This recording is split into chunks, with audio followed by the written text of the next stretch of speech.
Pooja.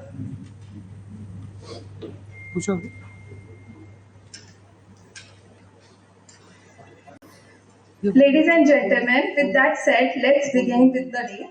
For setting the contest, we have a short video from Mr. Americo Pinto, founder and chair at PMO Global Alliance. He is an internationally recognized expert in project management office with more than 25 years of experience and a track record of success in multiple roles. He has led a team of 122 seasoned PMO professionals from 19 countries and developed the PMO range.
Award finalists recognized today represent success and achievement in PMOs and project management. Their commitment to excellence has been instrumental in elevating the standards of PMOs in India. They are shining example of what can be achieved with determination, passion, and expertise, and they will inspire and encourage future generation of PMO leaders and project managers to strive for excellence and raise the bar for project management in India. The winners of the PMO India Awards that will be announced today in a few moments will have the honor of representing India at the PMO Global Awards in 2023. This is the world's largest.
Good morning, everyone. Yeah, I need a little louder. Good morning. Good morning. Great, great. That's better. Okay. So first of all, thanks to the team, the PMO team for giving me an opportunity. The PMO Global Alliance team for giving me an opportunity to present my thoughts. Let's try to make it an interactive session rather than being a monologue. Let's try to learn from each other, and I'm sure there's a lot of learning which I will carry from here, right? So let me start by asking you a question. How many of you are working in a PMO right now? Okay, I see a lot of hands which are there. Okay, great. So you know what is a PMO and all, right? Now that makes my task a little more difficult here, right? Because obviously I'm in the midst of an experts here. Okay, great. So I'll be talking about yeah, I mean the just a minute. I'm just trying to sort it out. Yeah, PMO to VMO. Now, is that just a name change what I'm here for? Let's discover that as we go along, right? And by VMO, I mean the Value Management Office. And what exactly is this Value Management Office? How we did it for one of the engagements is what I'll be walking this journey through. Of course, this has been contextualized a bit to the particular engagement where I was working without revealing the name of that engagement. And just to give a background, I started my career in a traditional project management world, grew up to the role of a project manager, got an opportunity to be a part of a PMO structure in one of the captives of a bank. So this was with HSBC, where I spent most of my time in my PMO journey. So those were the first 12 to 13 years of my career, then shifted gears and moved into the agile coaching world. Okay, so technically speaking, as I stand here today, I'm not a part of PMO today. Okay, and now you might be wondering what I'm doing in a PMO conference. Okay, but there are some interesting things. We have transformed the PMO to the next level of transformation, which is what I'm going to talk about. So it's not just a name change. It's not that I have replaced P with V and said that it is a value management office, right? There are some inherent, what I want to deliver here as a message is, as PMOs, we should reinvent ourselves. We should not be doing the work what a PMO is or what people assume PMO to be doing, right? I'm pretty sure you would have heard these stories, which I'm going to talk about as we move along. All right.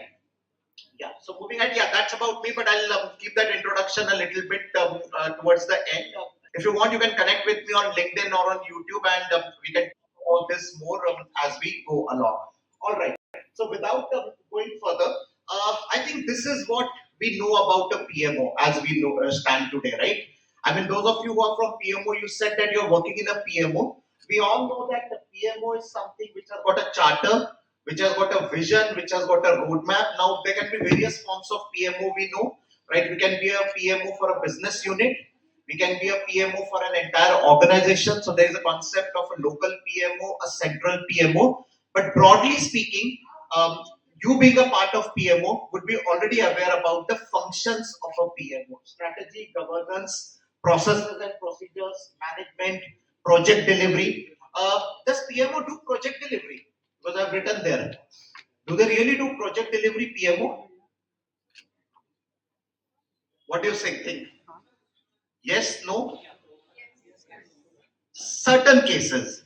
May not be in all the cases. In certain cases, especially when it is a flagship customer of your company, or when things cannot go wrong, you might find even PMO picking up the delivery mantle in their profile, right? So that's why that project delivery is there. Operations coordination. That is what is the role of a PMO. Now, unfortunately, what has happened is, and this is what I have seen across the industries, the only thing what a PMO is known for. Any guesses what is PMO known for? For the only thing, and that's a sad part of our profession. Coordination, one part, yes. Data. I hope I can use Hindi in between, right? अरे ये data मांगने आ गए फिर से. That is a message what you get, right? I mean, अरे you mail आ गया चलो दे देते कुछ आपको. Unfortunately, that is the impression which PMO has got. But if you look at this blade, fan blades, there are multiple things which a PMO is responsible for. In fact, if you ask me, PMO is that engine on which that aircraft flies, right? अगर engine fail हो गया सब कुछ fail हो जाएगा. People don't realize that. People only come to you when there's a problem, right? Only when there's a problem, the PMO याद आता है, help us out, please help us out and move out of this situation. Okay, now I'll give a very interesting analogy which applies to PMO in our world. I come from a place, Pune, and a lot of folks from Pune here. So how many of you are from Pune? I know a lot of speakers and eminent panelists are from Pune. So Pune, let me ask you a question. How many people follow traffic rules? Not I'm demeaning Pune here, okay? But I'm just a general question. How many people follow traffic rules in Pune? Not you. I'm not talking about you. In general, when you look outside. Okay, so there's a joke in Pune. I always say that signals, first of all, no one follows signals in Pune. Okay, but if signals are not working, you blame the traffic cop for it. That is the problem. PMO के साथ वही problem है. No one bothers अगर सब ठीक चल रहा है. अगर ठीक नहीं चल रहा है तो PMO is the first culprit. इन्होंने बताया नहीं हमें. They should have alerted us. They should have given us those indications around it, right? I mean, that's where it becomes more like a thankless job. It becomes more like a punching bag is what PMO is look today, right? Unfortunately, that's the sad part of the story, which is what I wanted to stress here, that it's not only in the times of crisis we are required, we are also required when the project is doing good. Okay, don't forget your PMO even when the project is doing good. Don't just remember them when they are just your project is in a meeting, you've got an escalation mail from a client, and then you start spouting around why we have landed up into this situation, right? So that's the old story. This is the old story. I'm not going into this old story. What is there? Something interesting happened in this world, and those of you who are from IT industry know this. How do we execute projects nowadays in the IT world? Agile way, yeah. And by the way, it's not just restricted to the IT world today. You also have other industries slowly embracing the agile way of working, right? So obviously 2001 is when the agile manifesto comes into existence, and what happens is the entire industry, at least from the product development perspective, from the engineering perspective, they shifted into an agile way of working. So what happened to the PMO there? Any guesses? Because we all know, at least in the IT world, that in a traditional project still they have a PMO, a project management office, or a portfolio management, or a program management office. But what happened to that office in the agile world? Any guesses? Anyone knows about it, or anyone has worked in such a scenario? AMO. Yes, that is what happened, right? That is what happened to the AMO, right? So I'll come to this slide a little later, what exactly this slide is all about. Okay, I'll come to this a little later. But yes, what happened was the AMO actually came into existence. I think this is not working. Now it is working. Okay, AMO came into existence is what we saw, right? And that is what we saw, right? And so our journey towards agility, established what we call it as the AMO office. What is there? One minute. Yeah. Okay. Now, when we talk about agile, one very important thing to remember is that how is agile different from a traditional way of working? Your business and IT are supposedly supposed to work very closely to each other. That is one of the key aspects of agility office, right? The second thing is we have a concept of a self-organizing team. Your teams have to be self-organizing. I'm just quickly briefing up what agile is before I move to the topic. Okay. Then what we have is essentially, I don't know, where should I point it out? Okay. Now it is working. Yeah. Obviously, you're going to establish a return on investment. You're going to have a return on investment. And last but not the least, value is what you're going to deliver. So when we talk about an agile management office, the new avatar of a PMO, what is there? The agile maturity of the management office primarily works on establishing the maturity standards. How good or bad is the maturity of your organization through maturity assessment? The focus is more on coaching rather than managing projects. That is one fundamental shift what is there. And obviously, one of the key things what has come out is the DevOps way of working, right? The development team and the operations team, they have to come together and they have to work together very, very closely. So, if you look at it, one of the key changes which happened in the role of a PM, and I have been a part of an AMO, Agile entertainment business unit. One of the biggest change we saw in the role was that it is more of a coaching role than just data collection role. I mean, earlier we said, right? I mean, PMO is mainly for data collection. But now the role also became more like a coaching role. So we had to make sure that we first understand what coaching is. Then only we can tell others, right, what coaching is all about. So our role actually transformed from a kind of a data collection to a coaching role. What is there? Now, what is the difference between transition and transformation? Can anyone tell me? The earlier picture talked about it. There's something called as transition, there's something called as transformation. Any idea what is the difference? I mean, general English difference between the words. Yeah, anyone? Transition versus transformation. We use these words very, I mean, colloquially, we tend to think that they are same, but they are not same. Transition versus transformation. The transformation is something like you change the pace of it completely. Okay, so I think you saw that picture. Yeah, so you transform, right? You transform the whole process or whatever you have. Yeah, okay. So, lecture earlier which was there, right? That is what you saw, right? I mean, the cat, right? The cat growing in age is a transition what you saw, but a cat becoming a tiger is a transformation what you saw, right? I mean, that mirror, that classic mirror picture which is very famous memes. That is there, right? So that essentially is what we call the difference between transition and transformation. So when you talk about an agile way of working, again, I'm not going into the details of this core values of the agile manifesto, but if you look at some of the key things which are there from an agile management office, first of all, you have to have a group of coaches rather than just data collectors or people who are just managing projects. From managing people, you have to change the mindset into coaching people. That is one of the biggest change what you will have to get. And you will have to make sure that you move from what I say is a project-centric organization to a product-centric organization. So you have to change your entire dimension, you have to change your entire vocabulary and the way of working from a project-centric to a product-centric organization structure. So that's one of the things what are there. And of course, these are the 4 values of the Agile Manifesto. I'm not going into the details of them, okay, because this is not an Agile class. This is just to let you know that how exactly this AMO actually is going to work, how the Agility Office is going to align with what we call as the Agile Manifesto, what is there. So that's one fundamental tectonic shift or a tectonic change what we need to understand here. Okay. Another important thing is that one more interesting thing what has happened is, as I said, your entire PMO office has to be transitioned and transformed. So obviously, you'll first transition yourself from a PMO way of working into an agile way of working, and then you will transform yourself. This is just a transition piece what I'm talking about. This is not a transformation piece. I think our friend talked about, right? Transition means probably I'm a kid, I become big, right? Transformation is a complete change of face, like a plastic surgery, what I'm doing, right? From a cat, I'm becoming a lion. This is just a transition phase, especially when you're handling agile ways of working. Also, during the coffee and lunch break, I would like to also understand if any of the non-IT industry has applied an agile way of working. I'll be more than happy to hear a story about it, right? Like as I said, I'm doing an agile transformation right now for an entertainment industry for a studio operation. Not Bollywood, but it's a Hollywood studio for which we are doing an agile transformation, a complete transformation, right from script writing to basically to voiceover to basically VFX effect.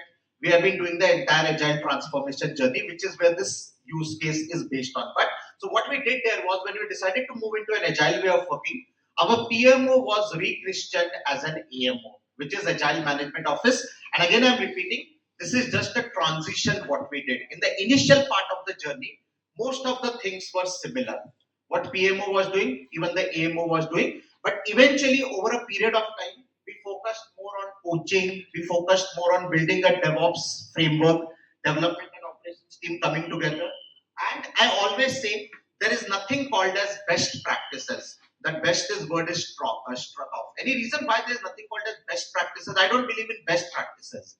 I believe in established practices. So, what is the difference between best and established practices? Established practice works actually.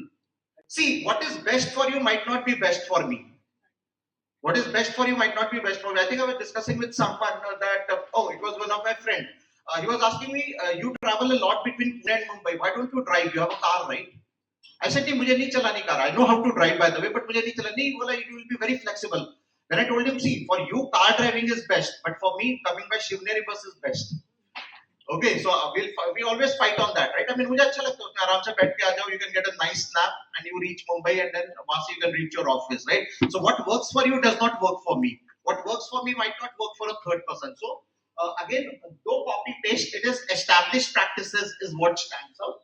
And obviously, lot of focus on governance and matrix. That is what we call it as the establishment of an agile office or an agility office. What is there now comes the real part of it, right? I mean, yes, we created an agility office. What next?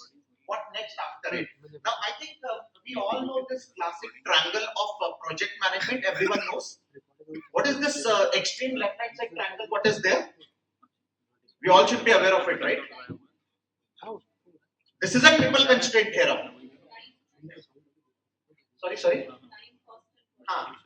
SSC, scope, schedule, and cost. And what is in the middle is delivery focus. Any standard project has that triangle, right? Scope, schedule, and cost are the three constraints which are there, and your delivery is the focus.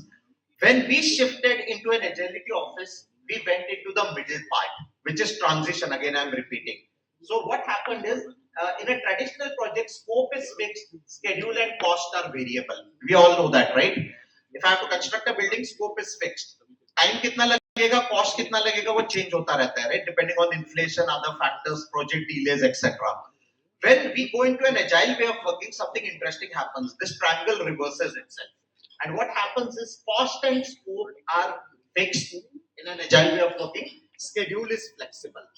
Okay, so you decide that, okay, cost and time will be fixed. This is a budget, this is a time. Now tell me what you can deliver in this period. Will you deliver the entire features of WhatsApp or will you only give me basic chat and group creation? And then subsequently you will give me, let's say, video calling and then sending emojis, pictures, etc. Right? And payment will come in later. That is the middle part. Now the third part, what is there is very interesting. The third part is where the value transformation office comes in, where your agility office has to be converted into a value management office. Now, what is this value management office? I think we heard the opening note. Very important point Americo mentioned, right? Anyone remembers what did he say? In that keynote, what he mentioned, he inaugurated a conference, he said a very important point. Anyone remembers that, or we can play it out again, not a problem.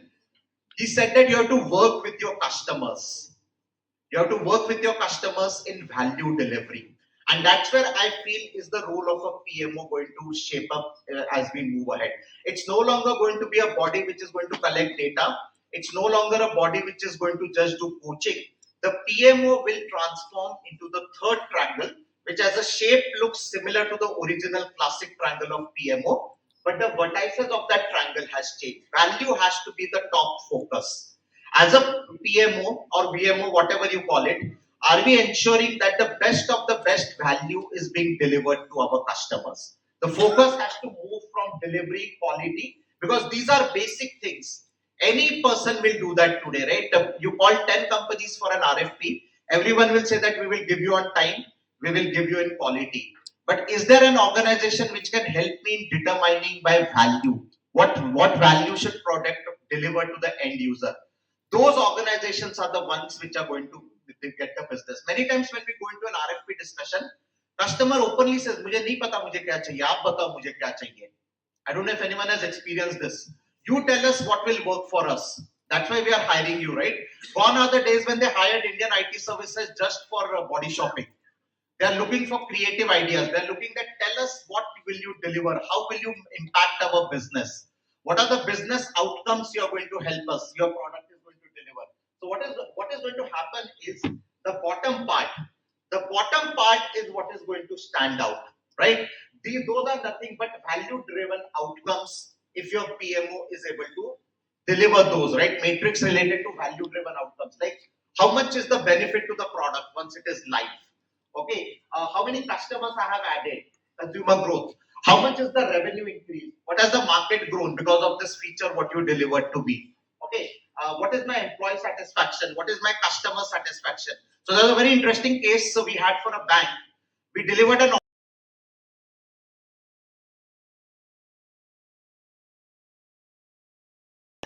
but then later on the ESAT score dropped off. This was for a bank. So what had happened was we had delivered a solution where people did not have to come to bank. Physical visit was almost eliminated. Initially, employees were very happy. Why they were happy? Can anyone tell me? Why they were happy? Because obviously their workload got reduced. But subsequently they were sad. The score dropped down because then they started feeling that our jobs are at a risk. So you have to think of the bigger picture, especially when you're talking about the value. Those are the value dimensions where a PMO or a value management office has to go towards it. Right? I think I have 4-5 minutes. I'll just wind it up in that. So how do we go to that value management office, or what is the construct of a value management office?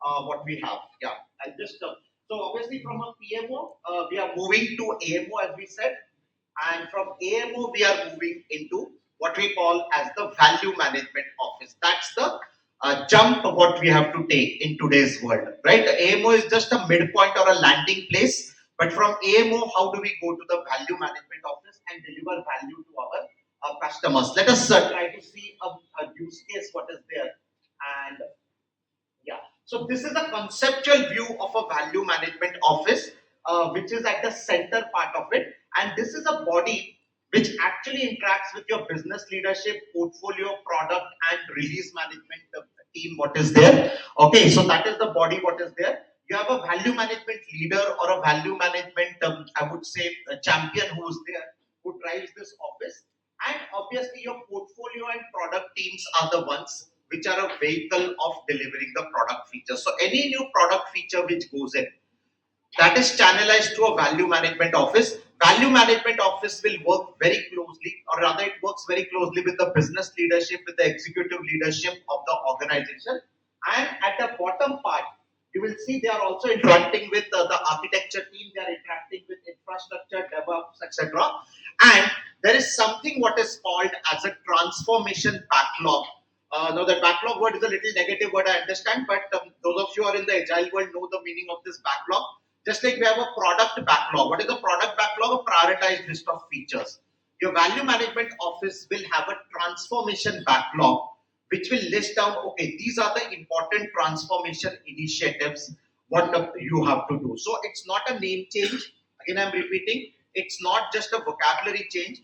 It's the entire transformation of the role which we as PMOs will have to look forward to. It requires training, it requires competency building, it requires you to change the way, the traditional way of thinking is what you will have to move ahead and work towards a value management office.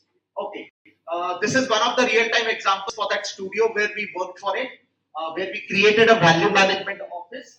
Okay, and this was what it was: product visioning, transformation framework, team, engineering excellence, collaboration and communication, and governance. Those were the 6 pillars. So that fan diagram essentially took a shape into this particular diagram which was there, right? So that was the case, that was the use case which I wanted to talk with you, which I wanted to share with you.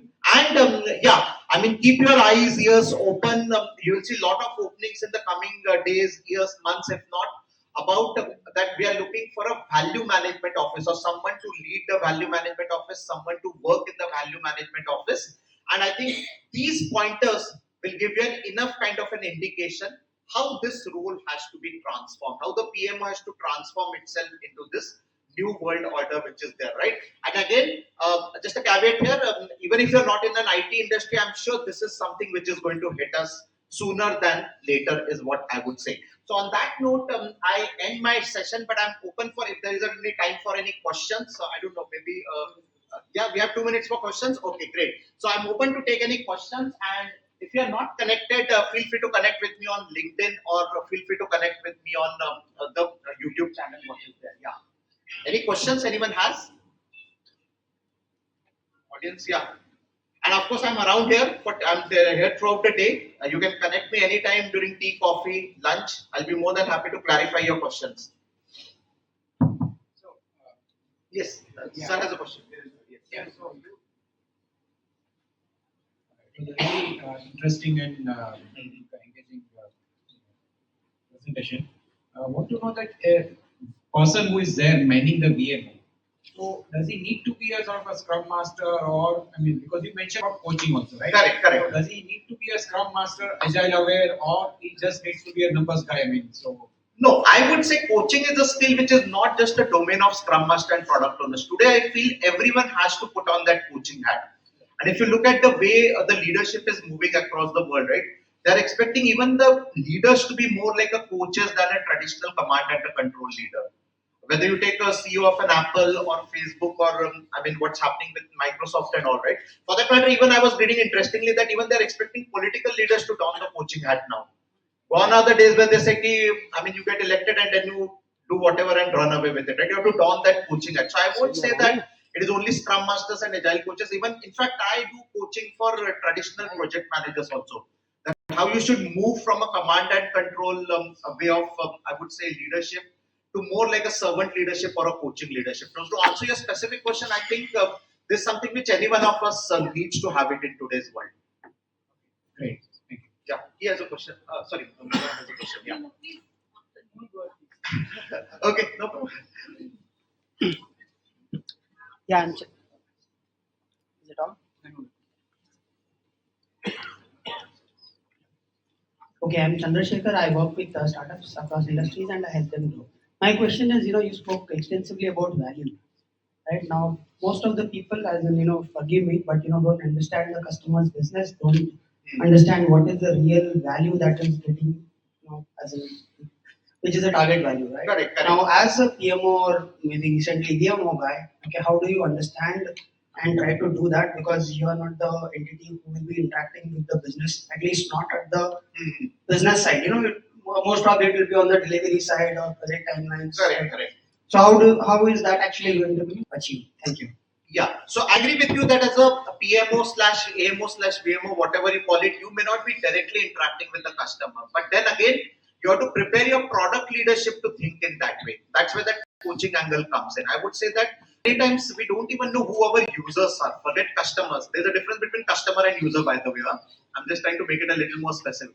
We don't even know what who our users are, right, and what they want, right? So empathy is a key factor here, right? And you have to make sure that you coach your product teams to empathize with user. One example I'll give you, in HSBC we had developed a product, okay, and I can't name that product, but we developed that product, and this was for accessibility, and we had to do accessibility testing for it. We made sure that we actually hired, with due respect, blind people to test that product, because we wanted to see how blind people can actually interact with that product. So we went to a blind school and we actually brought those people as testers. So those are the kind of solutions you will have to think beyond the obvious. That obviously I can't close my eyes and test that product, right? Because there'll be biases. Since I'm having both eyes very sharp, right? There will always be biases which will creep in. So we had hired, we actually went, it was a part of a CSR initiative. we paid them, by the way. We actually paid them for being testers on our product. So it was a kind of a CSR activity which we funded. So I'm just giving this example to make you understand that you have to channelize that thought and open up ideas for the product team. They may not realize it. So that's where the role of a PMO, VMO would come in. Yes, you had a question. I'll come to you. Just that slide before game. There's the fan that you showed, and Yes. there's engineering excellence. Yes. Now, this engineering excellence is in what is the semantics of it? Because let's say if I'm an advertising agency, Mhm. I'm not typically an engineering company, Correct. but I want to use this. Then what is the engineering? So that would be the I mean, even if it's an advertising company, right, there will be a lot of digitization which would have happened, right? I mean, your cloud servers and stacks, etc. That is what will be in that particular case, you might have outsourced that engineering excellence to a third-party vendor or a AWS provider or a Google Cloud provider. You may not be directly involved in this. You may not have a backbone of a technology with you, but you will outsource that piece to a third party. Yes, but then the value comes from from the mind, the creatives. Correct. The creatives is the value. Creatives. Like in your films, the creatives is the value, and Correct. technology has to be used. Correct. Technology is a backbone. So engineering is in terms of technology, whether it is core or whether it is supporting, or because then the creative, which is my main value delivery proposition, we engineer that. So to say, So that also can be one part of it, yes. But that is more at a, I would say more at a thought-provoking, at a conceptual level. This engineering excellence was more at a technology backbone. That was the difference, yes. Just a follow-up. To be really honest, I think when Agile Manifesto was done, this was probably done only for software and technology. In this world, that engineering for me is English engineering, which means if we are driving every organization towards business agility, whatever is at the core of it, if it's engineering, it's production, it's creative. I think excellence is there is what's the goal. Yeah. I mean, obviously, so recently I did an agile course for HR managers. I mean, how their entire recruitment process can be used in an agile way. So obviously that is a part of it, right? I mean, like the movie production I said, right? How do I write scripts in an efficient manner, right? I mean, in earlier avatar, this Hollywood studio had got bounded scripts. They had to actually carry so many bounded scripts for every actor. Now it's in a smartphone. You see that in a smartphone straight away, right? So that also is a part of engineering excellence. Okay, they have basically now prompters. You won't believe they are doing a romantic scene. There's a prompter in front of them. I mean, that kind of technology they have gotten. Okay. And VX, I think we all know, right? I did not actually bash you, but it can actually, don't take it literally, but it will actually show an effect that, okay, we are actually having, that's the technology backbone we are talking about, especially in the Hollywood context. Yes, Gaurav, go ahead. So first of all, thank you so much, Ashutosh, for insightful views. So my question is not only around the value delivery, but around the mindset. Mm-hmm. So do you think in today's world that mindset shift is a challenge, and how do you see existing or the traditional PMOs getting transitioned to a value delivery aspect? So what are your views on this? So definitely, yes, mindset is a challenge. The kind of people we have, the mix and bag of people what we see today, right? I mean, you'll see all kinds of people in an organization, old people like me, young people fresh from college who are there. And obviously, how do we make them gel together, right? How do we make them truly a cross-functional team, as we call it in an agile way? So yes, that definitely is a challenge. There are some conventional ways of doing it. There are some unconventional ways of doing it, right? I mean, you might create a temporary structure where you might find that a very old person like me interacting with a college going student and working together to solve a problem. So those unofficial structures have to be created. Good that we are back in offices, because this was, to be very honest, very difficult in the COVID period when you don't even know if the other person is listening to you or seeing you or not, right? Although you had mechanisms of video conferencing and all. So yes, that definitely is a challenge. Plus attrition has taken toll on many of these organizations. Also, we have to remember the nature of the workforce today. Today, as a senior person from age-wise, I'm saying, okay, not from knowledge perspective, I cannot expect कि junior मेरे साथ 4-5 साल रहेगा. Gone are those days.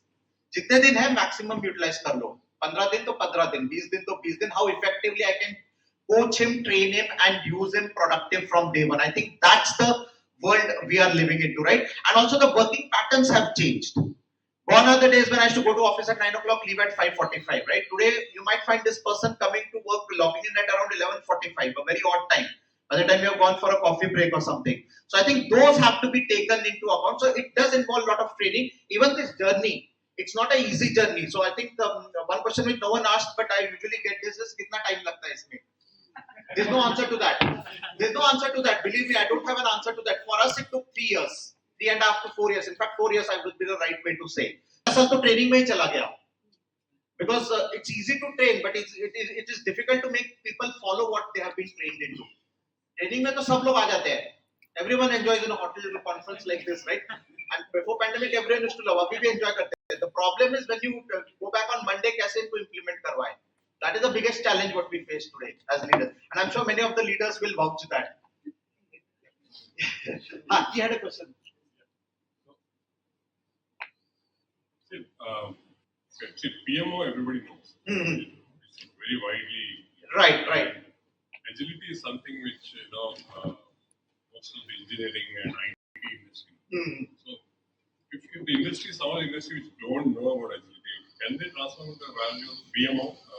I will take her help. She answered that question for you. So see, it's a misconception, and I'll make it very clear. Although I'm an agile coach, it's a misconception that agile means only IT. Agility is there in our entire life. You look around you. I think you go to Andheri station, you will see agility there. I traveled in a local train and I was Dadar station. Another classic example: Central Line and Western Line meet. वहाँ पे agility दिखता है आपको. कोई भी एक दूसरे को टकराता नहीं है, but some of people manage to get out of it and go to their platform. That is what agility is in Mumbai. Okay, so it's not something only. It's a wrong notion that agility means only IT. Okay, I think there was a video also somewhere. There's a dosa wala in Mumbai who throws dosa ऐसे बनाने के बाद. I don't know if anyone has seen that video. You have seen that video, right? वो dosa बनाने के बाद उसका एक रजनीकांत style है.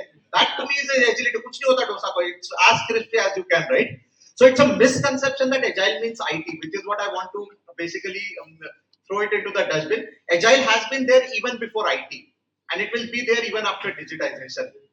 Okay, so you can implement it. To short answer to that is whichever industry it is, you can implement it. I'm available here, by the way. You can catch me anytime. I'm not running away after this talk. Go ahead.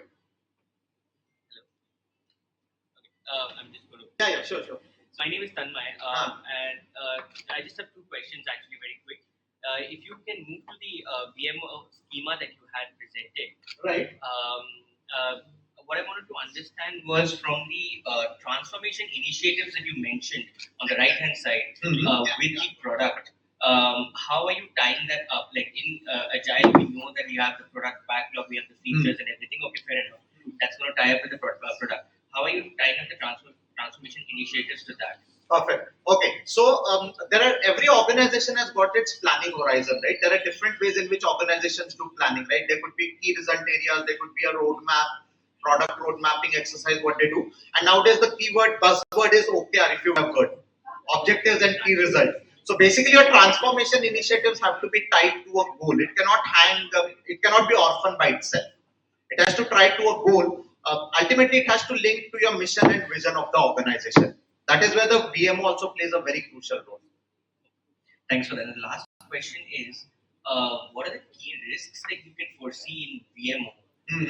And if we already have mitigation plans in place, so the key risk, I think Gaurav answered that to an extent, mindset shift.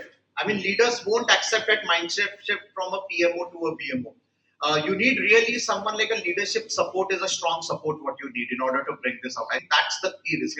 If you're bought in the leader, rest of the things will be comparatively easier. I don't want to say it will be easy, but comparatively easier is what you will find this, right? So I think that's the main challenge I would say. And many times some leadership might say on face value, okay, kar lo, lekin baad mein they might back out. So those are some of the key risks what I've got. So mitigation plan is just be patient, I would say. That is the mitigation plan. So Gaurav, these slides you will be putting, right?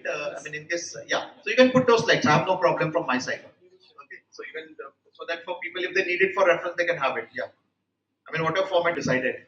Okay. Even if people want to ask, they will catch you. Yes, I'm here only. I'm not running away. I'm here throughout the day. You can reach out to me anytime, and more than happy to discuss further. So thanks a lot. Once again, thanks to PMO Global Alliance for giving me an opportunity. Thank you very much. Have a great learning day ahead.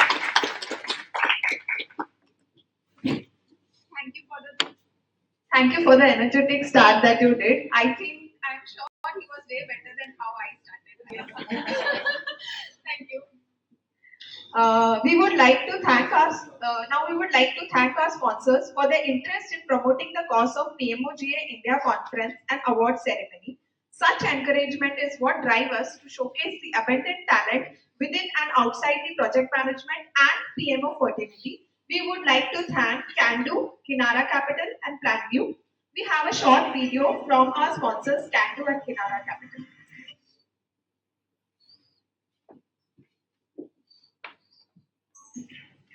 New project coming up? Let's get to the project plan. Okay, your colleagues' capacities are a little tight, but overall the plan is looking good. But what if someone wants a vacation at short notice? Or gets sick? You can't meet the deadline, or you have to buy resources beyond the budget and the plan. Meet Can-Do. Can-Do lets you plan the future as precisely as if it were right now. Don't know all the relevant dates yet? That's okay. Can-Do is the only tool that allows you to work with time periods instead of fixed dates, making your planning more meaningful, precise, and reliable. Build your team according to the exact skills your project needs, only with Can-Do. You can even search for employees with the desired skills across departments and the entire organization. Easy, thanks to the Jira interface. If something has changed in Jira, you can see it in real time in Can-Do. Your plan's ready? Integrated AI supports you by checking hundreds of thousands of scenarios in milliseconds, detecting possible risks faster than you could ever do it. In fact, AI automatically checks the project during the entire project period and warns you if changes such as vacations could cause problems where you should intervene. Keep well informed thanks to the dashboard, analysis, and reports, ready to provide information at any time. So with Can-Do, you can eliminate bad planning, capacity bottlenecks, and risks from your vocabulary. Is that how you want to work? Then try it out. Try Can-Do now.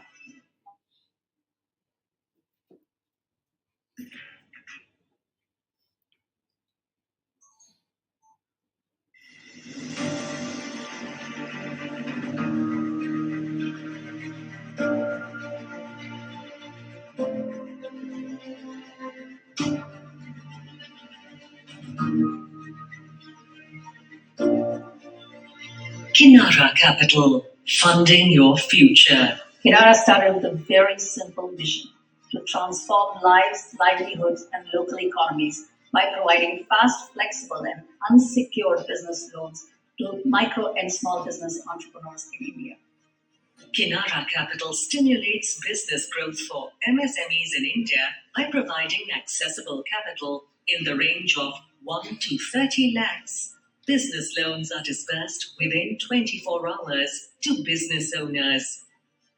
With its feet on the street model, doorstep customer service, and access to digital payments, the fintech company is driving financial inclusion in the country.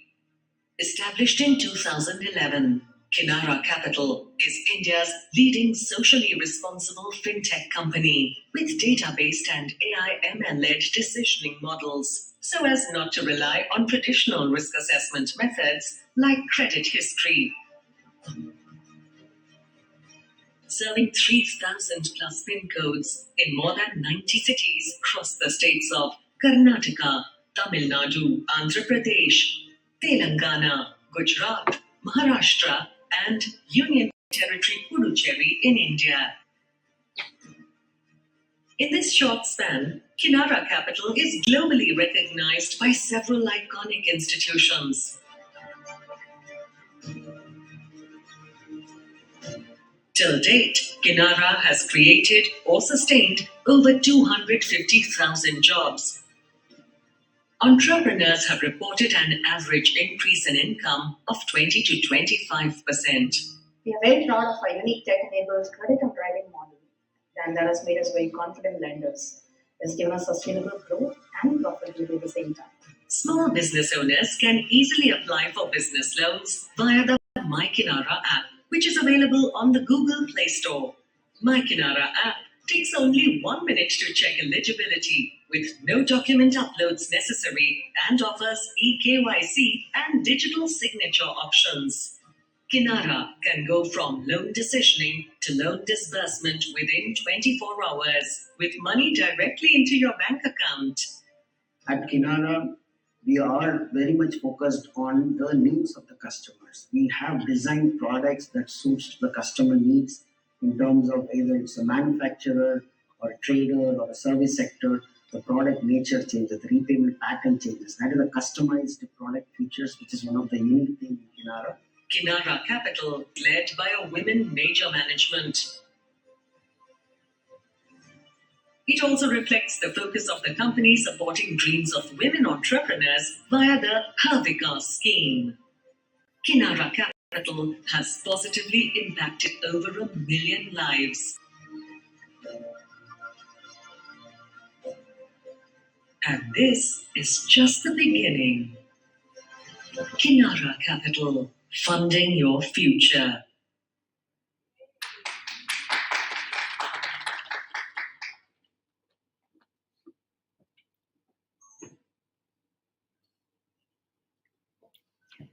So let's move toward the much awaited segment of the event we all have been waiting for. Yes, it is the PMO 2020 India Awards. May I now invite on stage Mr. Gaurav Gora, Chair, PMO India Awards and Senior Director, Project and Alliance, PMOGA India Hub. He has over more than 2 decades of experience and a knowledgeable leader, well versed in providing strategic directions and ongoing leadership to teams. Currently, he is working as a head of transformation and PMO for a fintech organization.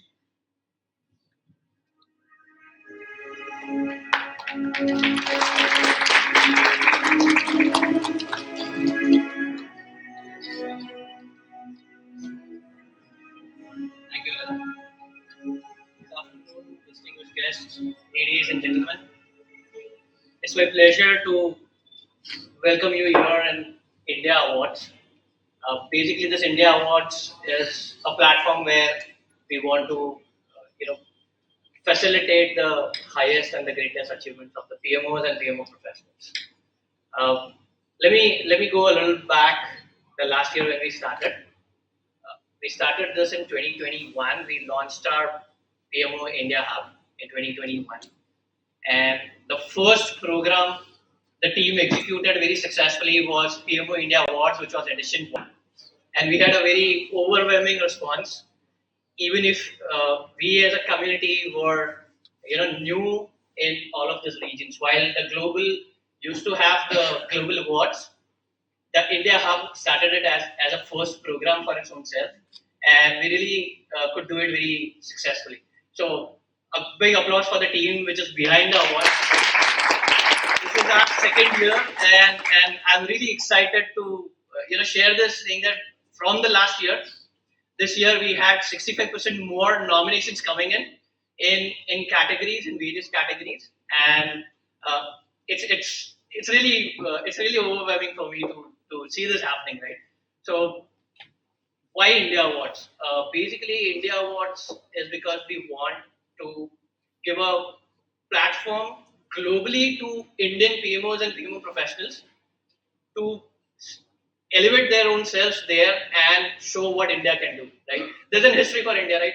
We have got history in terms of innovation. We have got good brains, a lot of good engineers, and I don't have the quote, Satya Nadella, all Indian origin people coming. Right?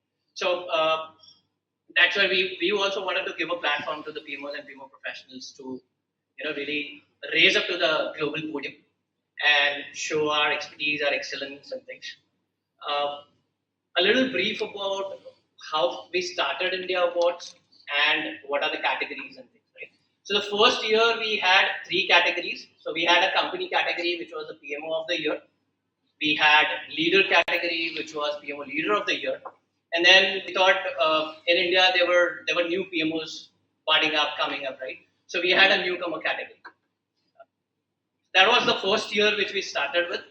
This year we have 2 categories: the organization category and the individual category, right? And it's been a great journey looking at what the PMOs and PMO professionals can do, right? I'd like to congratulate all the nominees who participated in this award the year 2022. While we are doing this awards the petition in 2023, but this award was for 2022.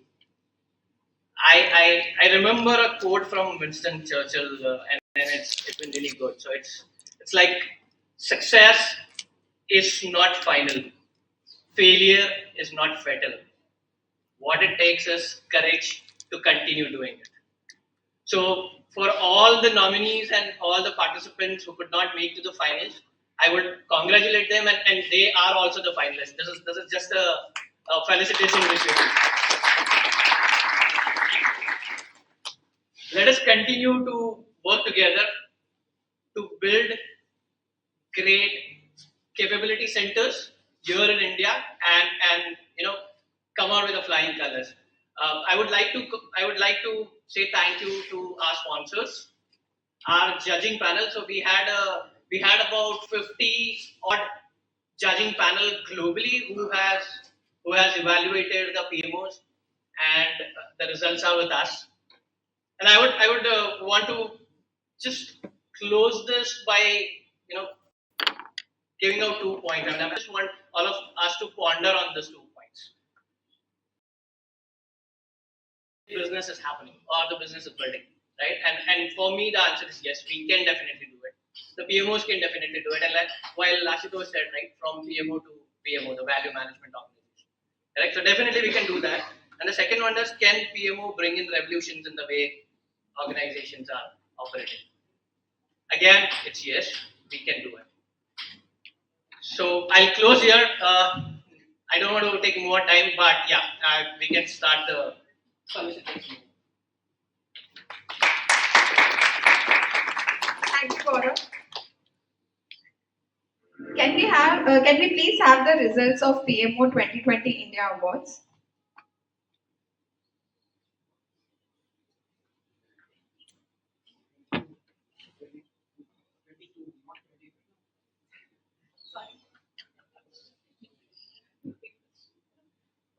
We're more excited.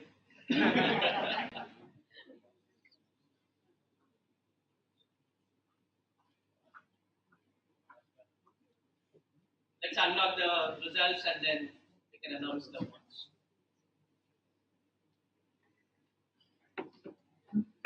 Okay. Just before unlocking, may I request all the finalists to come and join us on the stage as I announce their name. The first finalist is VMware.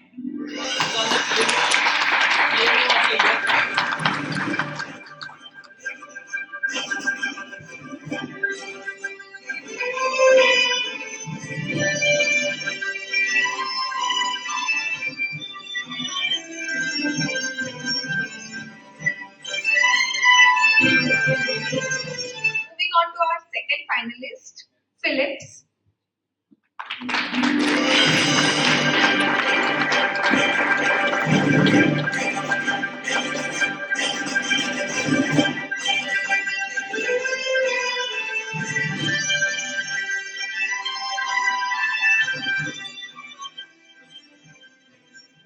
Our third finalist, Intel.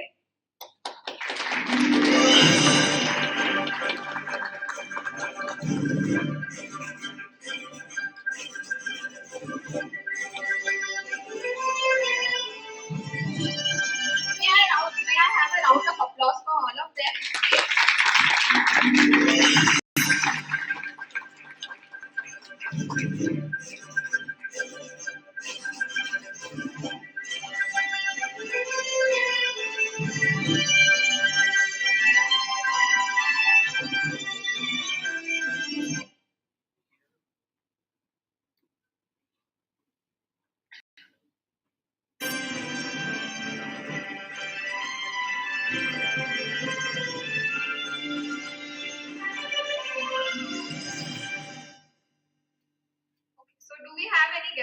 the winner of this category?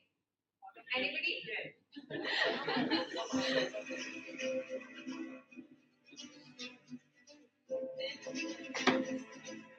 So the PMO of the Year award goes to. Any guesses still?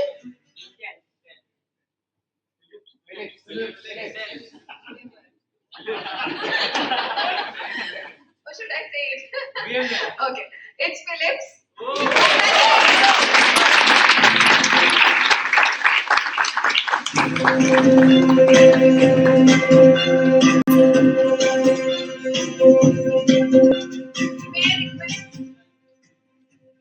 May I request Gaurav to hand over the trophy to the winner?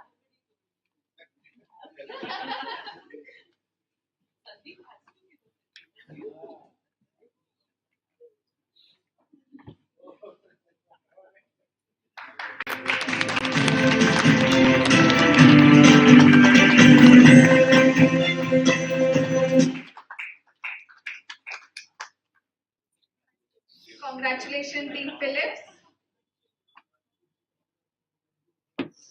Now, may I also request Gaurav to felicitate the finalists in this category, Intel.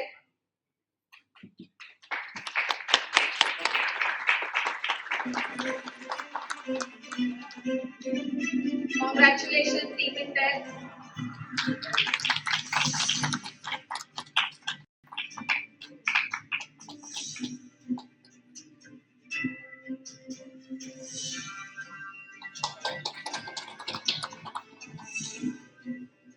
Our other finalist, PMO.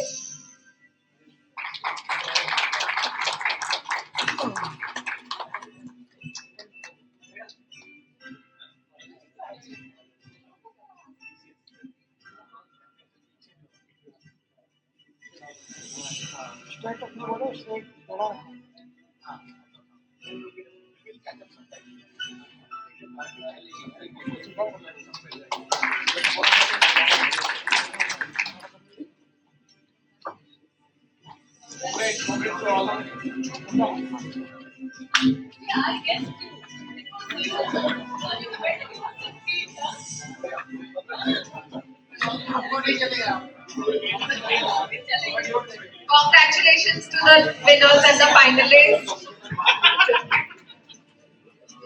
Moving on to the second category, the PMO Leader of the Year Award. May I now invite on stage Gaurav Duper, President PMOGA India Hub, to join us on stage to felicitate the winner and finalist.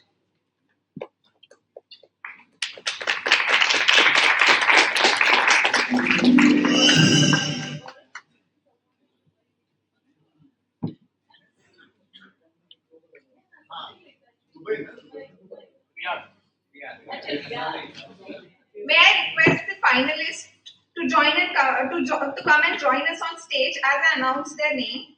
Our first finalist, Cecilia De Silva, Senior Vice President and Head of PMO.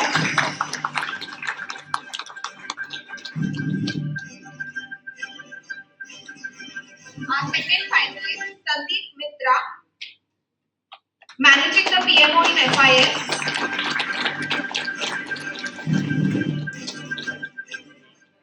Our third finalist, Deepthi Kharpanda, Senior Portfolio and Program Manager.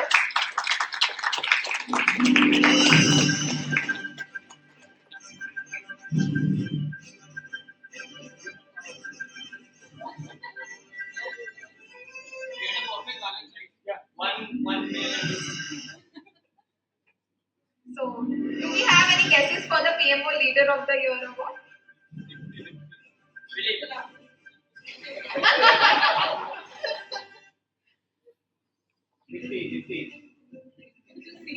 People are not enthusiastic about it.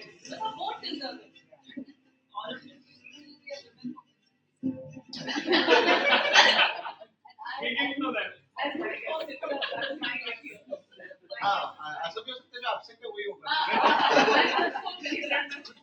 logically just kidding. Anybody else from back we want to Or anybody put a guess? Anybody from point of view? Yeah. We are okay. Okay. The The PMO Leader of the Award goes to Cecilia De Silva. Congratulations.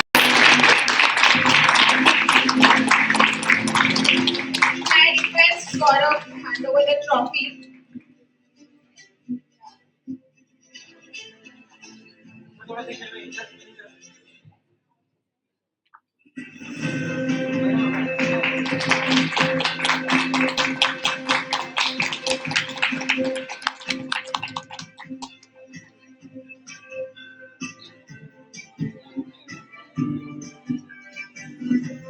I request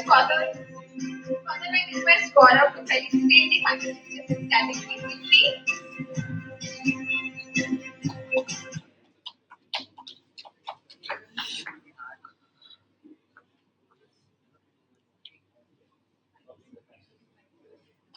Congratulations, Preeti.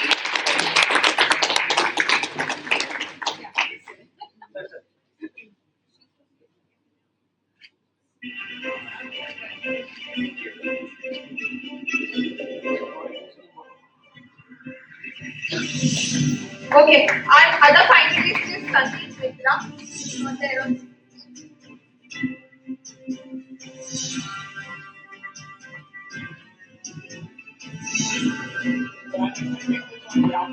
Okay, Gaurav. Gaurav is accepting it on behalf of.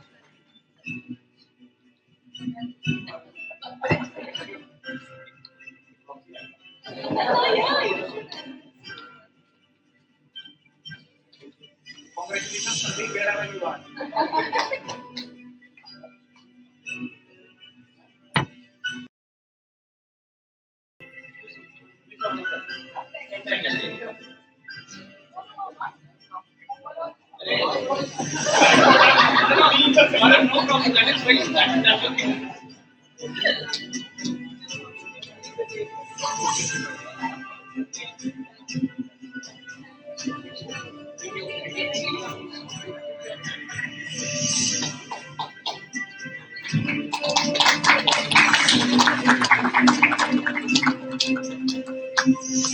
We would like to have a few words from the winner and finalists. How are they feeling?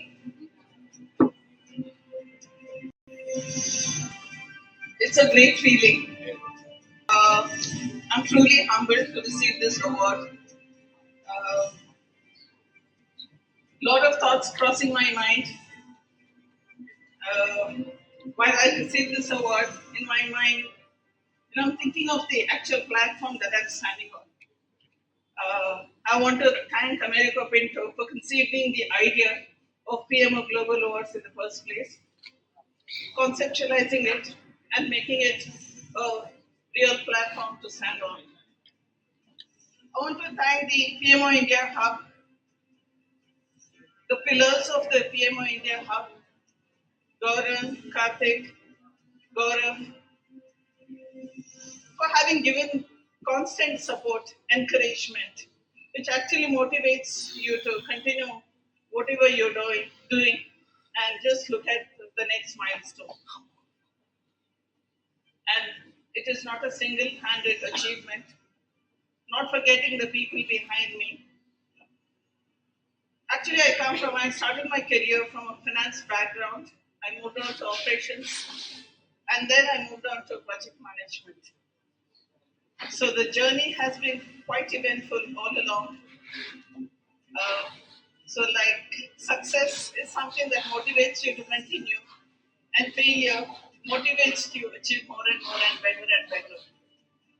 So this platform that I stand on and the path that I look behind, I feel great about everything, people involved in it, my colleagues, ex-colleagues who have been in my journey all along, not just the PMO world, but prior to that. So if I'm standing here, not just out of my own capability, it's because of the support of everybody that I've received who stand behind me.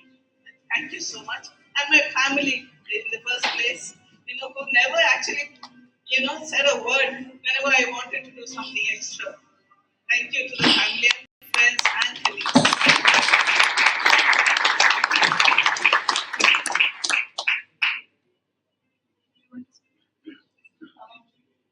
Thank you, Cecilia.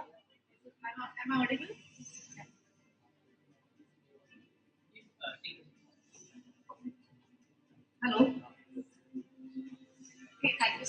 think I have a similar feeling what Cecilia just said. I'm really pleased and honored to be here today. And I'm thanking this PMO India Awards category. It's a great platform, great opportunity. You also reflect back what you have done in last year. It's like very few platforms give you that opportunity to reflect back and see what you have done. So I think I would like to thank my colleagues. It's not just me, as she said, it's a complete team behind it. You are just the front face of that. It's a complete team behind it, and office colleagues. And during COVID times, I think the team which supported you, I cannot forget that. Few people were sick, few people were on leave, their families has problems. Still, the dedication and the motivation behind them to deliver something valuable for the business, for the company, I think that's commendable. So thank you to the team who is sitting behind in the office. Thank you, Sandeep. Sandeep is my boss. Thank you, Sandeep, for the encouragement throughout the years. For the last 4 years, we are working together. Thank you for that. And as she said, family. Yes, husband, families, and they are all your pillars, right? But the child, my child was 3 years, 4 years, and they supported me during this time. I'm very glad and happy that they are part of my life today. It's everybody who is in this journey together with me. I'm very thankful to them. And I would encourage all of you who are sitting here and the people who are seeing us through YouTube and all that, please participate, please network. This is a good platform, and I think you will achieve one day what we are here today. Thank you so much. Thank you, Vicky and Cecilia. May I now invite one representative of Philips, Intel, and VMware, or you can come together. We can have the team, yeah? Yeah, we can have the team for PMO of the year.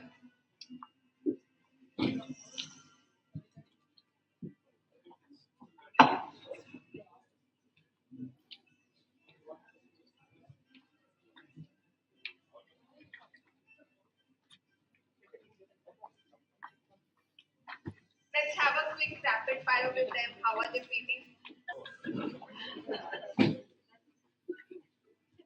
Oh, we are only accepting one word. You have to say in one word, how are you feeling? Fine. I think it's a great feeling, I think it is about just one word, and it's proud.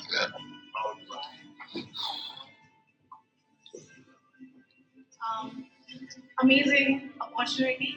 I'm very happy to take this award. Glad to be one of the finalists. It really shows the amount of work that goes behind what we do in the program. Say this award represents the company and the effort of the team. So if 4 of us are here, it's the entire company who's we are representing, and it's an outcome of that. So thanks for giving us this platform to position ourselves and help us get this recognition. Thank you very much. Thank you very much for inviting us forward. The project that was nominated for this award, it's a very genuine cause, and I want to actually congratulate Sita for this because she has put in a lot of effort. It's like taking women back to work, right? Those like who are away for 4 years, 8 years, bringing them back to work, right? So it's a very genuine cause, and I want to thank this community for recognizing it and inviting us to this podium.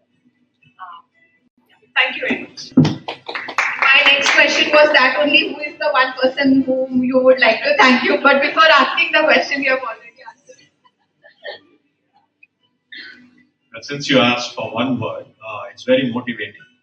Like that's what I would like to say, not just for me and my team. When we actually shared this with our colleagues that we have been the finalists, it was a spontaneous joy that was there across, not just in India, across the globe.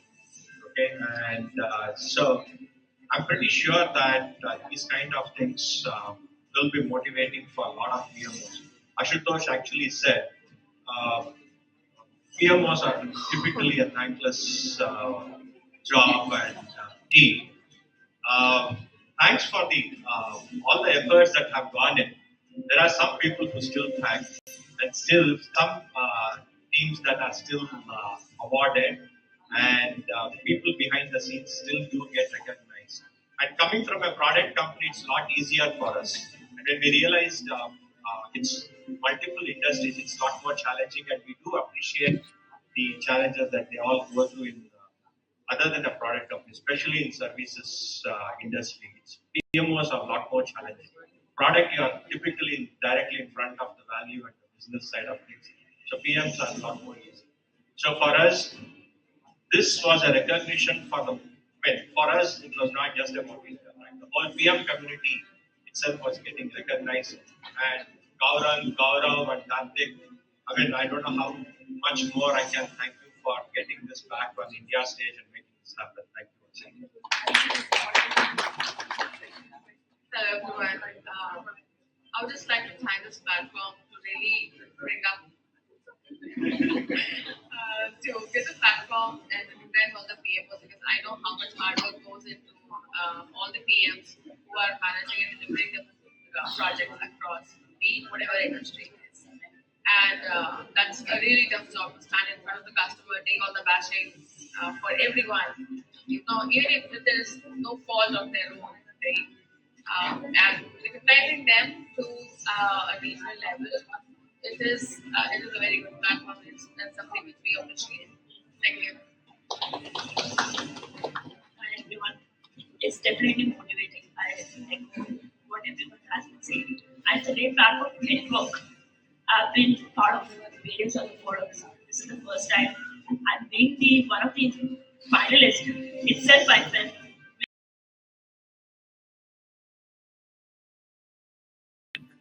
and also great platform. Thank you so much for the opportunity. Thank you very much for the opportunity. I'm really thankful that we always have business person of the award, technologist of the award, CEO, technology of the year. We have a CEO of the year, etc. But I've never seen the PMO of the year. So this is definitely bringing us all to the limelight. The kind of effort that we are putting in the industry is something that people need to know. And when we say thankless, people do thank us. I mean, if not directly, indirectly. Like they do think that okay, those guys are there, they take care of it.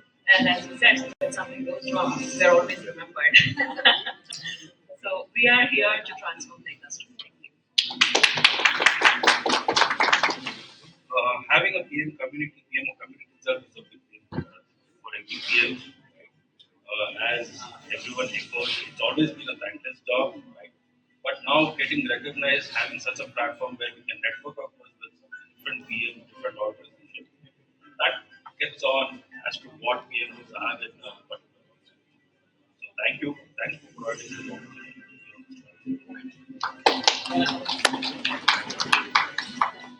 So, really, I think one thing which we ourselves call as crisis managers.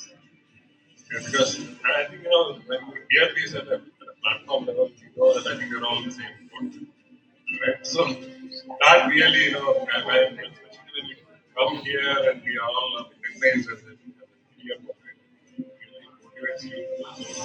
And this platform, I think, definitely will help us to be more motivated and do more. I think that still part of value management part, we should really focusing to bring value more than the crisis management. Thanks for all the work that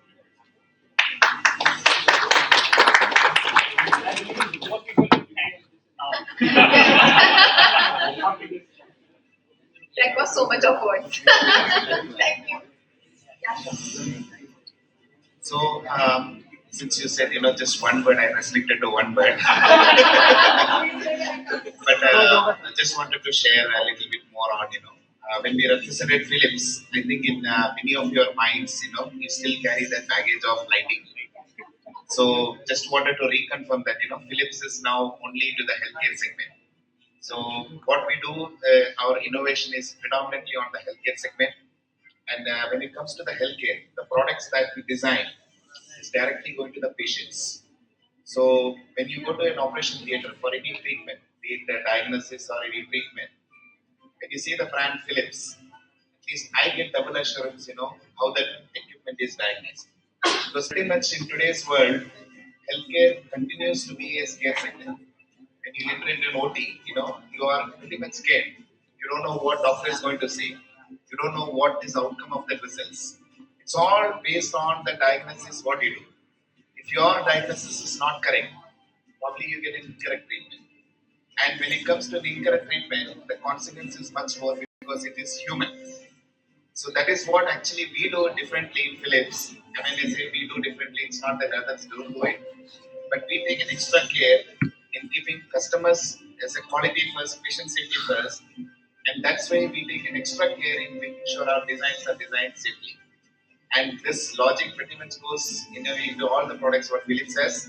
I'm sure if I take any household, you have one Philips brand in your home. But when it comes to the healthcare, I think the team behind it, although we won the team of the year, there is a lot of extra efforts that has gone behind it. So because every time and as Ashutosh said, that delivery comes first, cost comes first. For us, patient safety comes first. It costs us, because our business leader keeps challenging us. You're delayed by 2 months. You're delayed by 4 months. Your cost is overrun. But then we take the bullet, by the heart and by the mind. We say, no, nothing compromises quality. So rest assured, if you are seizing a Philips brand, quality is there. So yeah. So, but coming to this award, I would really like to thank all these volunteers, Gaurav, and Karthikeyan, and other people. I think this is a fantastic platform. I think last year also we participated in it. Many agree that we see other leaders getting recognized. Probably this is one platform where PMO getting recognized. I think this is a great platform for us to even reach even more scale.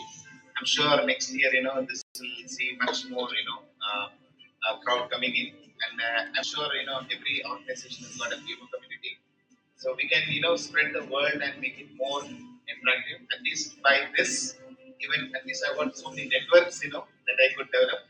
So let's leverage it. But a big thank you to organizers. Thank you, sir. Thank you, all of you. With this sad, but we come to the end of the 2022 PMO India Awards.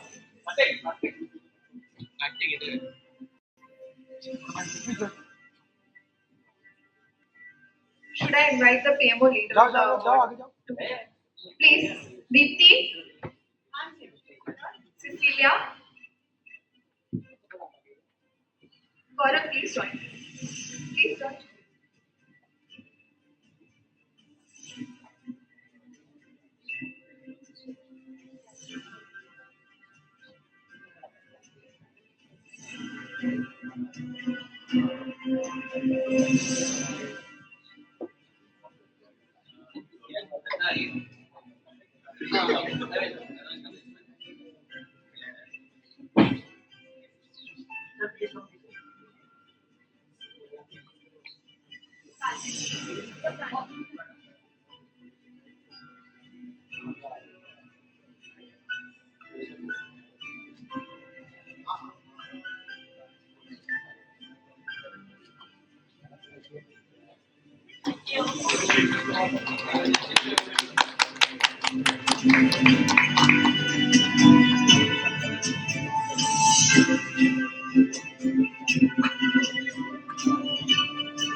Congratulations to all the winners and finalists.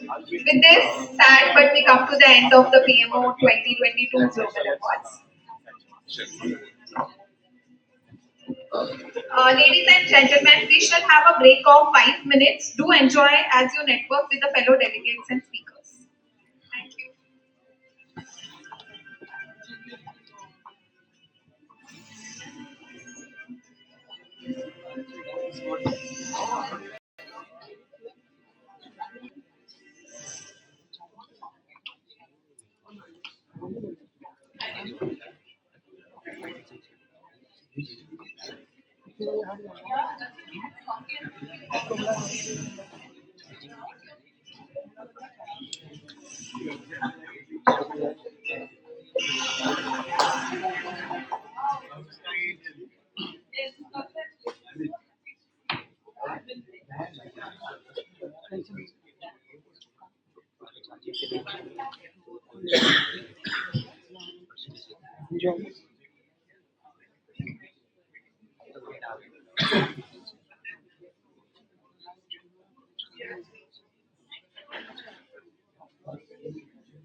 सब सही चल रहा है इसमें।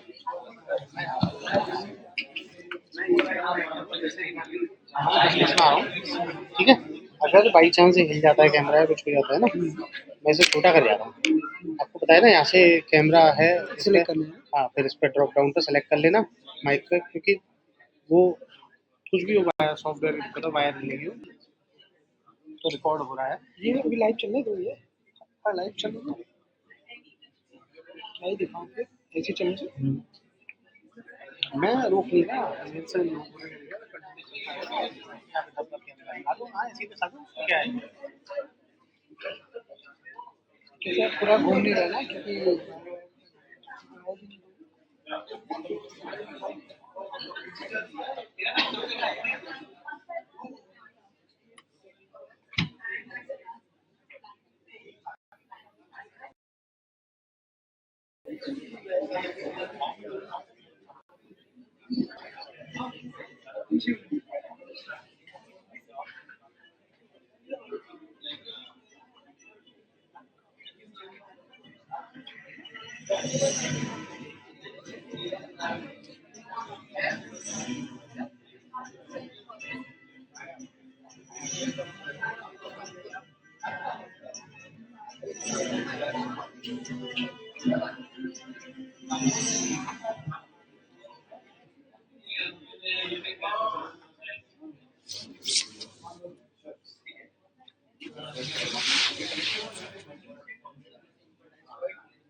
या नाश्ता वास्ता कर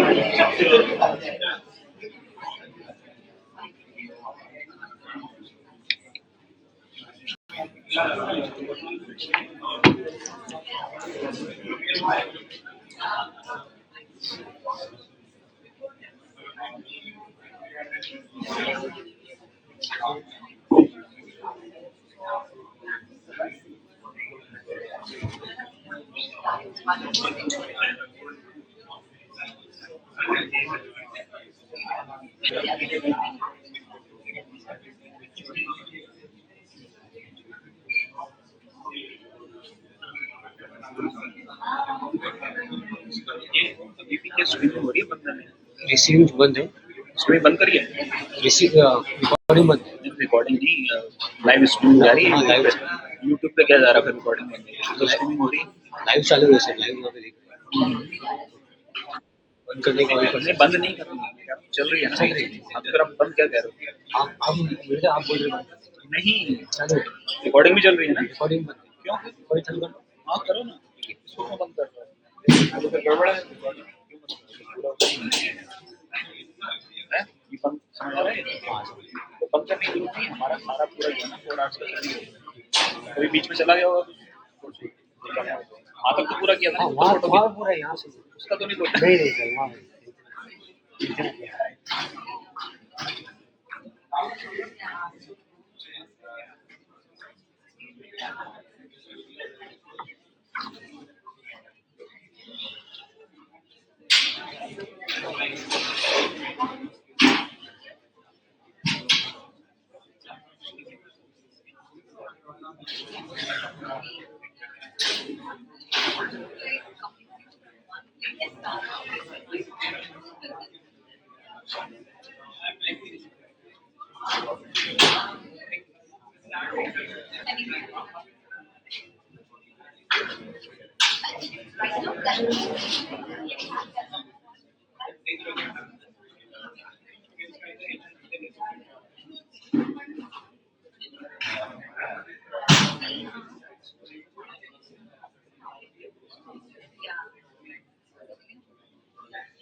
Hello. I hope everybody is enjoying this networking. can we come back? We have quite good sessions, expert talk. We have panel discussions. If we can come back to our seats.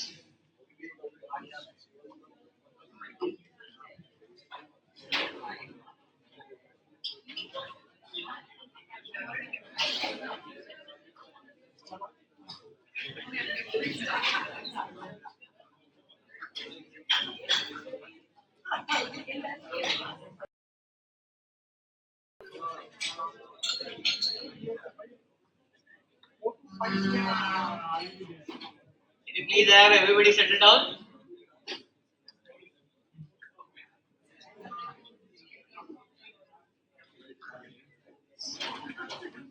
We have a wonderful audience, guys. Can we have a big round of applause, please, for everybody?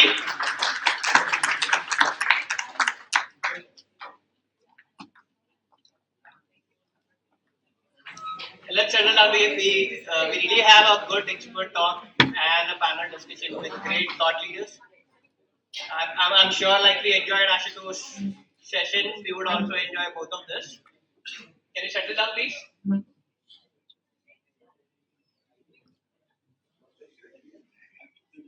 Thank you, Gaurav.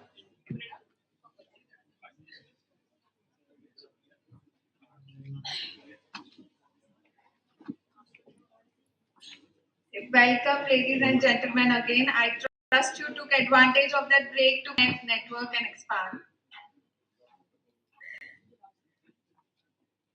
Moving on, we have with us Ms. Shalini Sanskashana, President PlanView India. She has been playing critical leadership role in building enterprise SaaS product, leading product and technology function, and offering solutions and service to world's largest financial institution.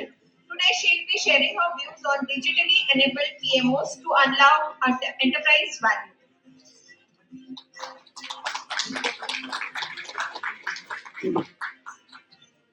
May I also please invite Gaurav, President PMOGA India Hub, once again on stage to felicitate and hand over a token of appreciation to Ms. Shan.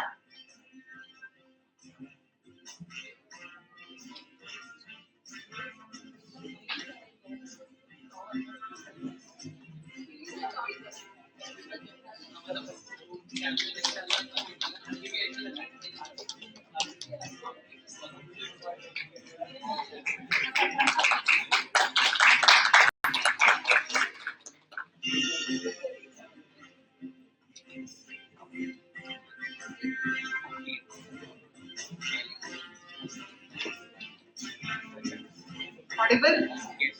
Yes. We have a few people standing. We want to continue to stand. Just checking. All right. Honestly, the first question that's running on top of my mind is how many of you are even going to be listening to this session? Keynote हो गया, awards हो गए, अभी lunch बाकी है, बीच में मेरा. Okay.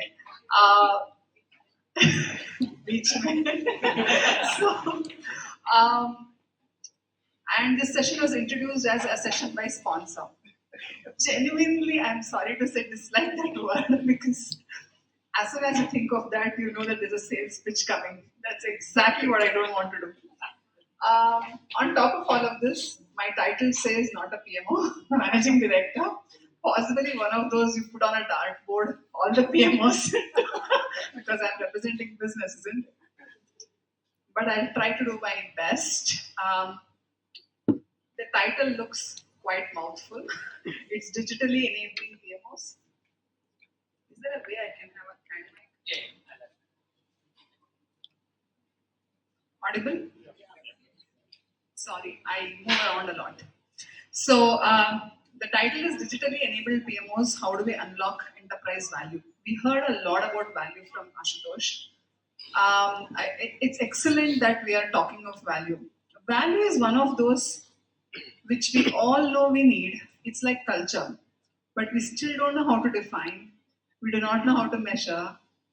We do not know how to engage the impact, but we know we have to do it. So I think it's one of those, like, keep peeling the layers of onion, it keeps coming out.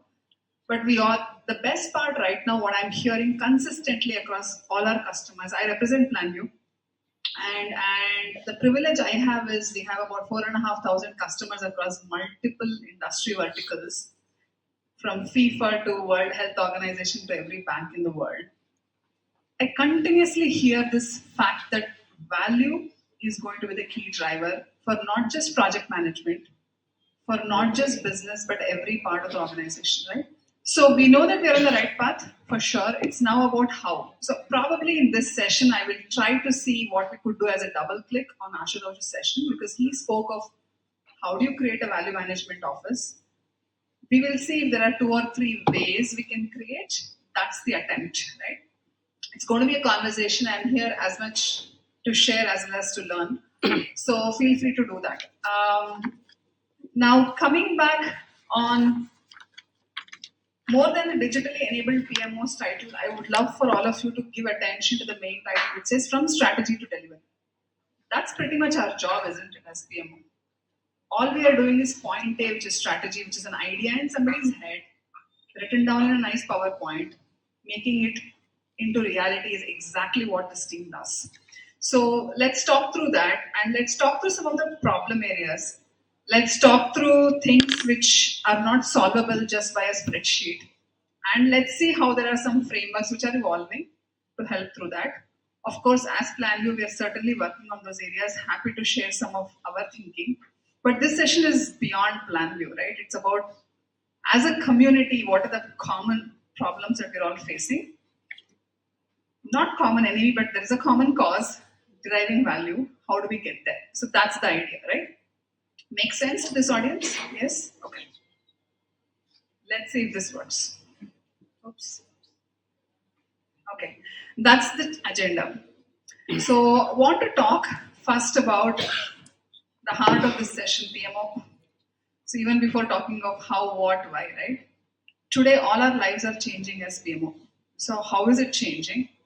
While every organization is going through change, what does change specifically mean in this context? At least how we are looking at it and interpreting is something which I want to share with you. Want to talk about data-driven approach. While Ashutosh called out that we are always called out as data guys, numbers people, but the data-driven approach I'm going to be sharing is more about not being reactive data-driven people who are collecting data, but how do we use data to enable the project, program, initiative, whatever we are doing. We all have been doing that as an attempt for several years here now. But what more can we use as technology now, which truly is enabling this idea of, can I look at data to really look at future instead of only looking at past? So that's the idea. The third idea I want to seed in this group is value stream management. How familiar is this word? How many of you are familiar with value stream management? Gaurav, it's very few.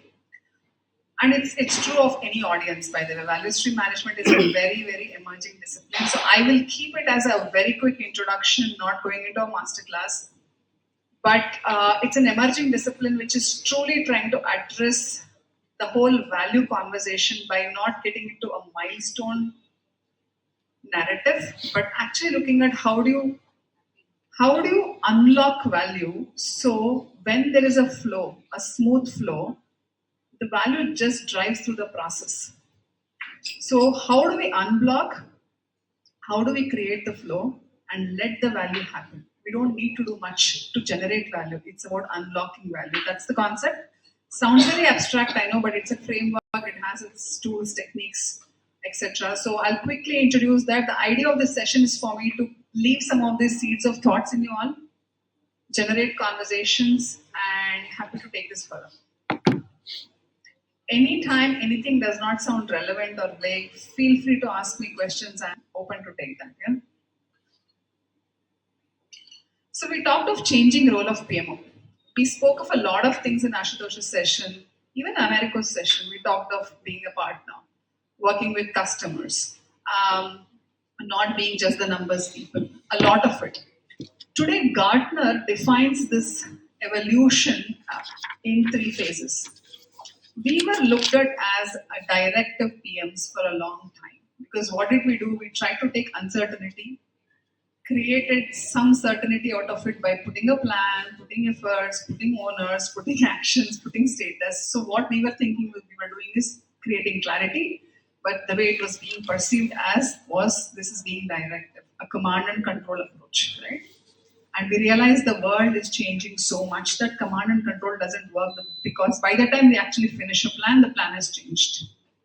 So now it moved on into the second phase, which is being adaptive. Adaptive was, Agile came into picture, really brought the concept of agility in smaller chunks. Adaptability was how do I keep adapting to change? But it still is reactive, right? So Gartner defines this framework of being a dynamic PMO. A dynamic PMO, yes, sounds like another term. It almost sounds like a synonym from an English standpoint to adaptive. But there's a really interesting definition. They bring in a concept of beyond coaching, being a partner to the business, and also being not just reactive and reacting to the change, but can you look further and truly walk along with the business in being dynamic? What does that mean? I will get into specifics. The ones in the back, can you read through this, Jalaj? Can you? Okay. So it talks of PMO achieves recognition as a dynamic value organization only when business views it as a trusted partner. We all know this. But the keyword I would like all of you to think about is how do you tie value directly to business outcomes and objectives? So this is one way of crystallizing value, which is start tying into the core objectives and outcomes. We will talk of what does outcome means and why is outcome different from output. Yeah? So this is a Gartner framework. The reason I wanted to share this is this has enough literature out in the market, nothing new, but something which tells us very clearly how we are changing as a community. So 3 common challenges which we want to double click on today. In the changing PMO methodology, the focus has been largely for us on milestones, getting the outputs. Outputs typically are, have you done X amount of features? Have you delivered XYZ scope? Have you made sure it is within cost? Have you made sure it is within schedule? So these are all outputs. While when we draw the plan, we do tie it back to strategic objectives. Typically what happens in any project, program, portfolio management initiative, you end up tracking outputs than going back and tracking the final strategic outcomes. The idea here is how do we start putting an alignment back into outcomes and not just at the beginning or at the end of an exercise, but continuously. The second one, I think we live and die by this, which is we want to keep all our deliveries on track. On track does not mean on schedule. Very important. On track means is it on track with what business requires? This is what it means by being a dynamic PMO. We'll get into that again. He really wants to add a lot of background music to my session. That's okay, Karthik. I'm sure he doesn't mean it. The third is understanding capacity. Why we talk about understanding capacity? We all think of capacity in a certain way. We all have the same math formula. We all do capacity planning every single day, but we all know that not a single time. Okay, I want to ask this question and I know no hand will raise. How many of us think for any of our project, a single project at least, we have enough capacity? We don't, right? So the idea is, and that's, oh, Karthik, But I never have a single project. Oh, I see. So, if you really think about it, we have been in a scarcity economy all through, right? It is never enough. It's never enough. So, what does it mean? If you flip it around, reality is it is not about never enough. Continued. So, we will always have a fixed capacity. Simple. And that's where the origination of Agile even began, right? So, think of capacity first and then think of what you can achieve. So, here the idea is how do you understand capacity? What it means, again, another element of dynamism. When you're a dynamic PMO, how do you, on a constant basis, on a real time basis, keep understanding capacity and keep evolving your plan, keep shepherding your whole team along, still focusing on outcomes? So, these are three elements I want to quickly touch upon. When I'm 5 minutes to the end of my session, if somebody can raise your hand or let me know, I will keep my thing going.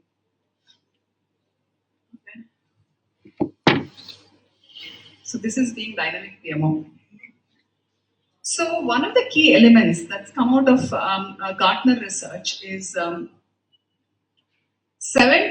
this is really counterintuitive. Think about it. 75% of all PMO value measures is based on strategic business value, which means we're all supposed to be already doing this very well, value management. Every single thing, 75%, that's an overwhelmingly big number. We are not actually basing on execution efficiency, but we are basing it on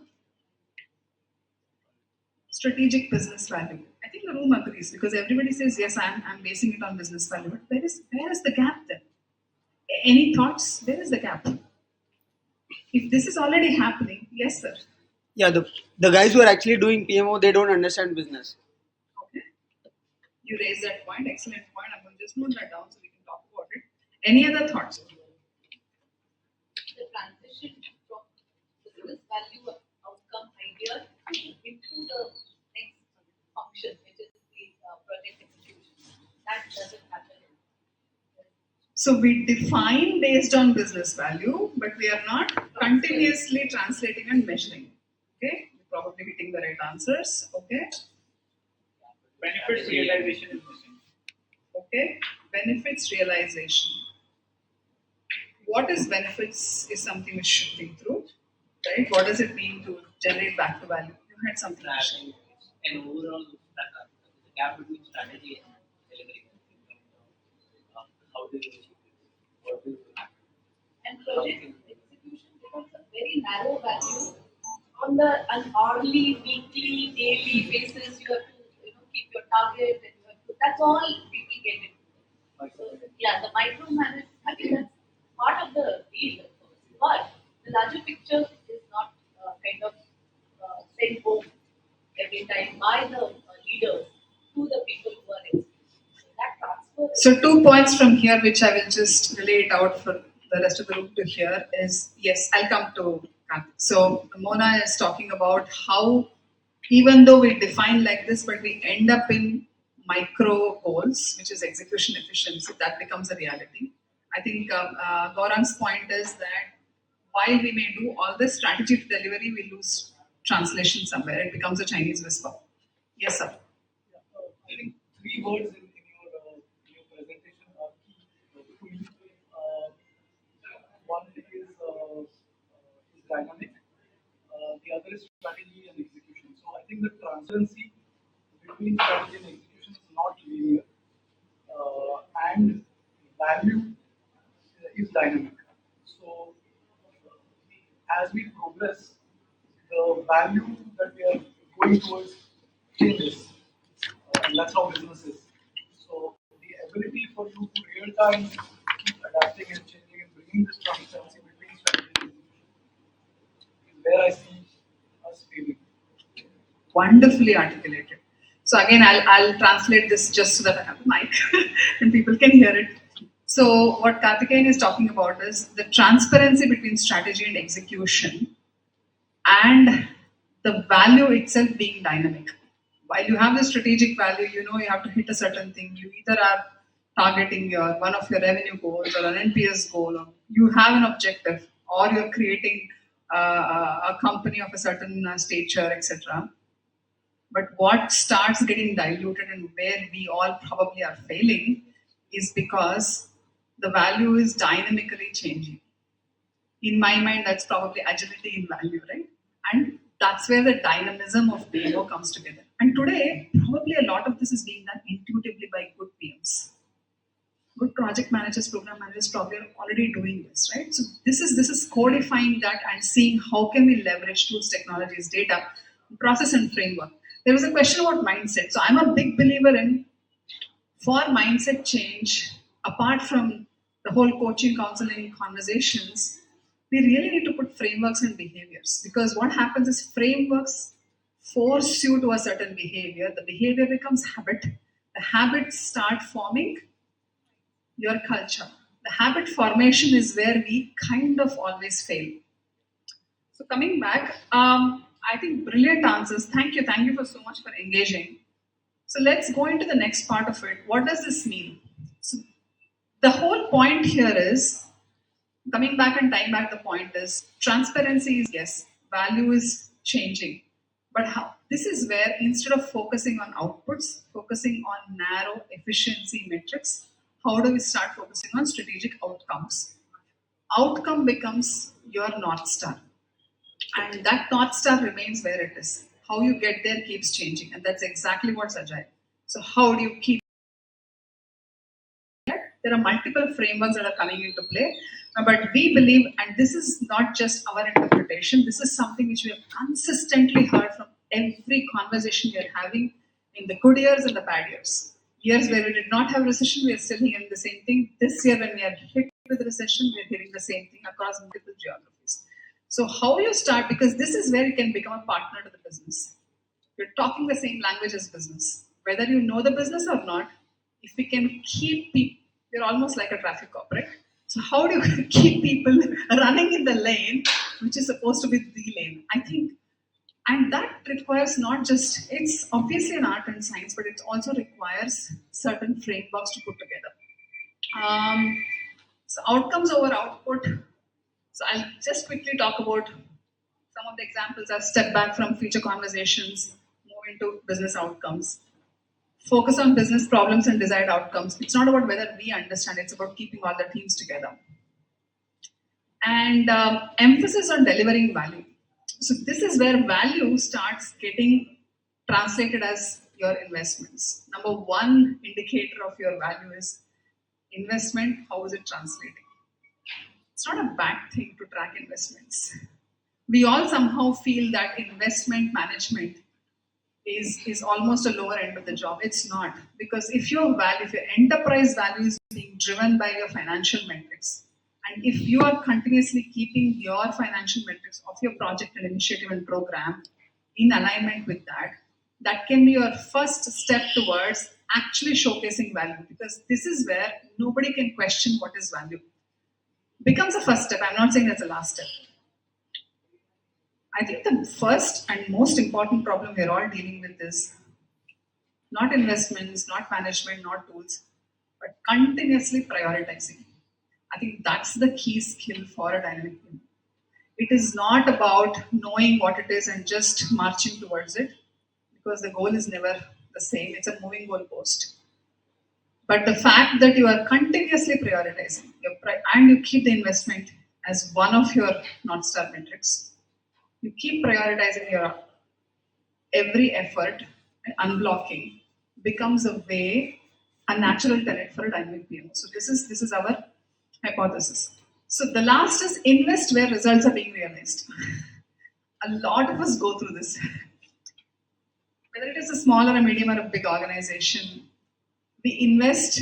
We know at the beginning of the year you have a strategic planning process and you get your funding, you fight. Post that, because you got X amount of funds, and I know there's enough Bloomberg jokes about it, but you keep going towards it just because I have X million dollars, I need to make sure it gets spent the right way. But are we tracking the results and investing there? How can we become the not just bearers of bad news, but also bearers of wisdom to the senior management? I think that's the changing role of PMO. So I'll quickly talk of somebody referred to OKRs. OKRs is a framework which we certainly believe is a a very good both alignment and an engagement framework. So it is hard to define the right objectives, but our recommendation is objectives have to be, you must have all heard of PHAG, right? Big, hairy, and audacious. So you really want audacious goals, you really want big and hairy objectives, but key results should keep us to the ground. So that definition is a skill set by itself, but we do think this is not just about understanding where you want to go and how you get there, but it helps you keep alignment. So how do we help in alignment? Oops. This slide is not fully out there. So there are 3 steps here. Tech team, anybody? This slide is not coming up the right way.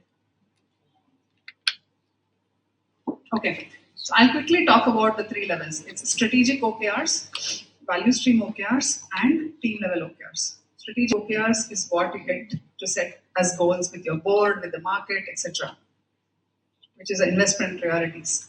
Then gets translated into what we call as value stream OKRs. Value stream today are defined as functions. It could be, let's say, in an organization, engineering could have a set of OKRs. Product management can have a set of OKRs. That's one way of thinking about it. Or a business unit can have a different set of OKRs. Then third comes your specific team level OKRs. And how do we keep all these 3 aligned? One is cascading, second is roll up back.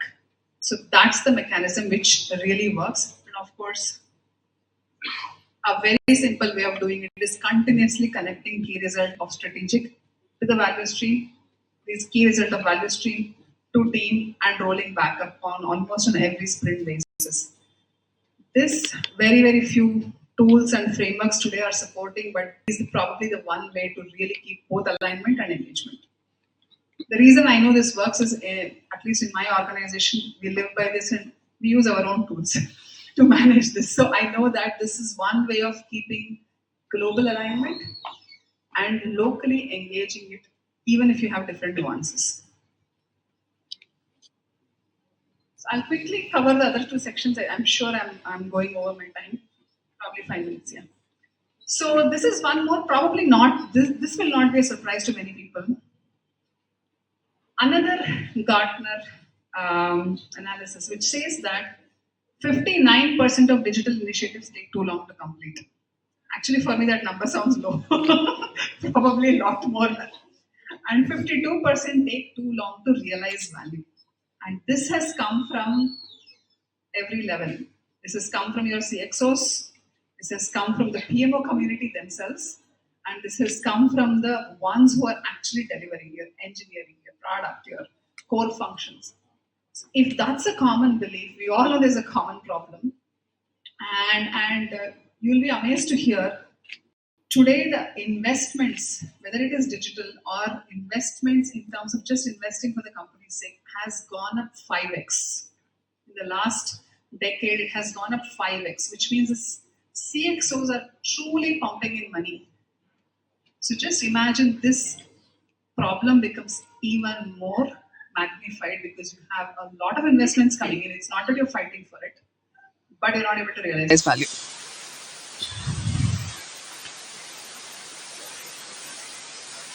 Okay. One of the reasons we believe is tracking back again out to outcomes.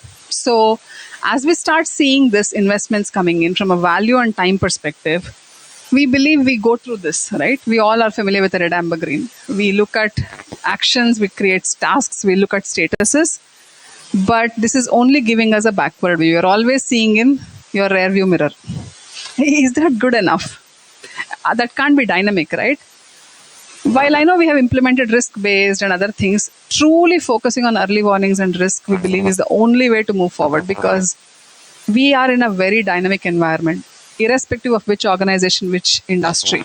So we really can't depend upon a RAG status anymore because it's always a retroactive view.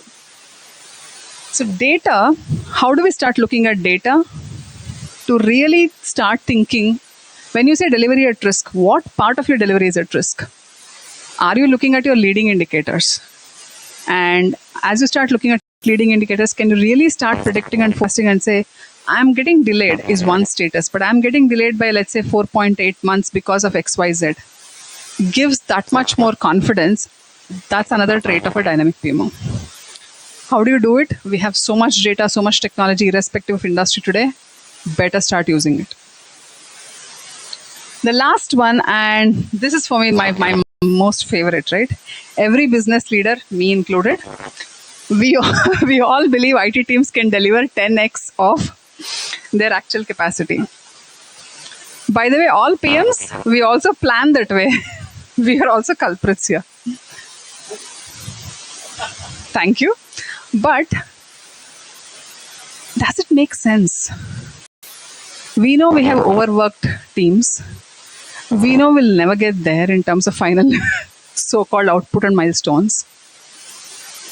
The only way to tackle this, how do we get a shared understanding of what do you mean by capacity between business and technology? It is not about a 100-page presentation. It will never be enough. You put a 100-page presentation, there'll be another slide coming from the executive saying, no, this is what you need to do. So the shared understanding of capacity in our mind, I want to quote something. Okay. Anyway, that doesn't matter. So shared understanding comes when you start looking at capacity again in a dynamic way. Number one, continue to look at outcomes every time. Instead of talking of I don't have enough capacity, how do you start talking of this is the impact on the outcome? And not outcome of okay, this date will move, but outcome of your so-called launch will move. Or you will drop by X%. How do you start translating your language? And that doesn't come by manually creating Excels, right? This needs to be part of the way of life. So in our minds, if you look at these three, which is part of another trinity, which is capacity, outcome over output, and keeping things on track via data, will make our lives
Capacity constraint. you don't know what you're doing. These are all your bottlenecks.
Industry, BFSI, life sciences, oil and gas, entertainment, media, name it and we have it. So, more to add, my whole team is here or anybody. We are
Yeah, I thought she's gonna ask me to leave the stage for taking it on too long. She's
point I'm trying to make is, these portfolios are not what they used to be 10 years back.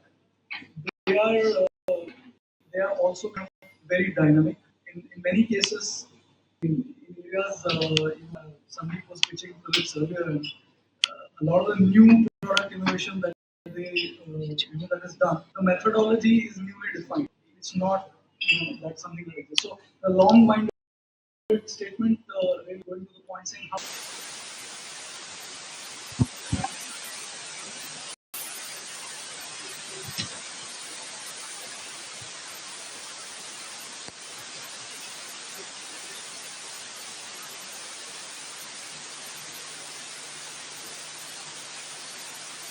Excellent question. So let me acknowledge, and then I will share one idea. And acknowledgement is that this is exactly the same we hear from almost every organization, every CIO, CXO, Chief Transformation Officer we talk to across industries like aluminum to oil and gas to BFSI to, the fact that we all are running projects. While we all want to be agile, we cannot implement agile for the sake of it. I am in a life sciences market. I have a certain thing to. I cannot do everything.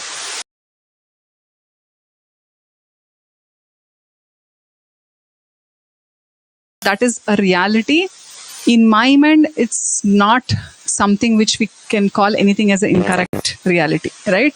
Because this is how it's going to be. In fact, in a lot of organizations, when we advise, we say that some of this don't make it agile. Focus on business agility, but don't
Stage and felicitate Mona.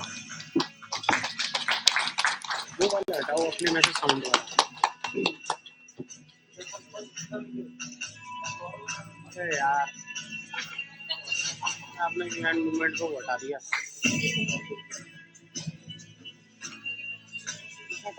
May I request our panelists to join us on stage as I announce their names. Manoj Thomas, Director India Strategy Office, BMP Software.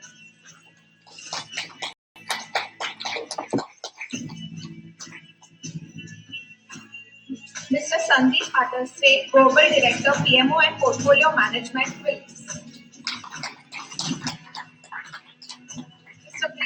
Parekh, Director, CRISIL.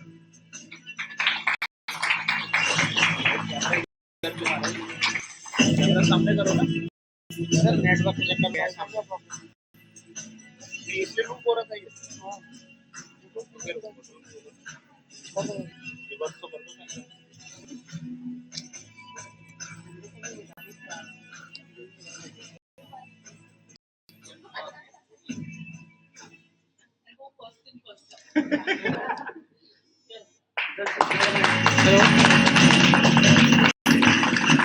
हाँ वो net खत्म नहीं किया है loop हो जा रहा है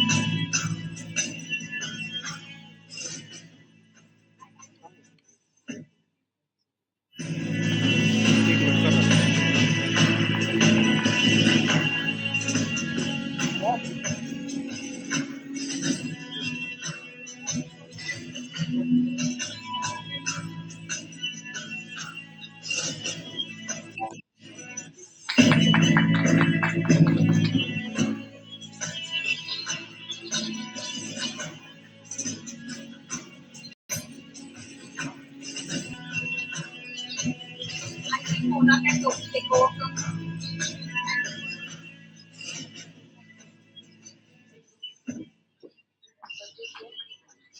Hello.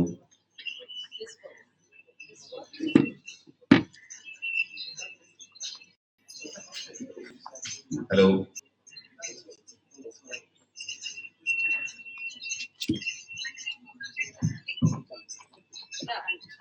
Hello. Does this work? Can you hear me? I'm not going to say the usual things about how it is a freelance session. I think you all are more excited with this session. Some color among the grey. I just realized most of us ladies are in red. I don't know why. But I didn't know that was the color. But I just noticed, and we got red roses too. Yeah. Let's keep it close. So, I'm a teacher. My voice carries no matter what. So, good afternoon, and I'm quite stoked actually to be in the midst of such a gathering. We teachers aren't generally invited for such things. You know, it's a very industry thing. But thank you, Gaurav. Thank you, Gaurav. And I think I'll launch quickly into the whole discussion, which is the brighter prospects for PMOs.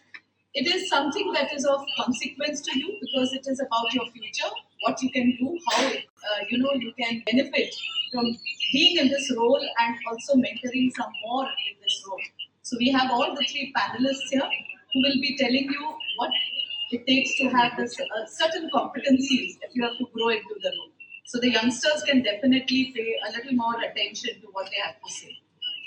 So I'll just directly begin with the introduction of each one of them.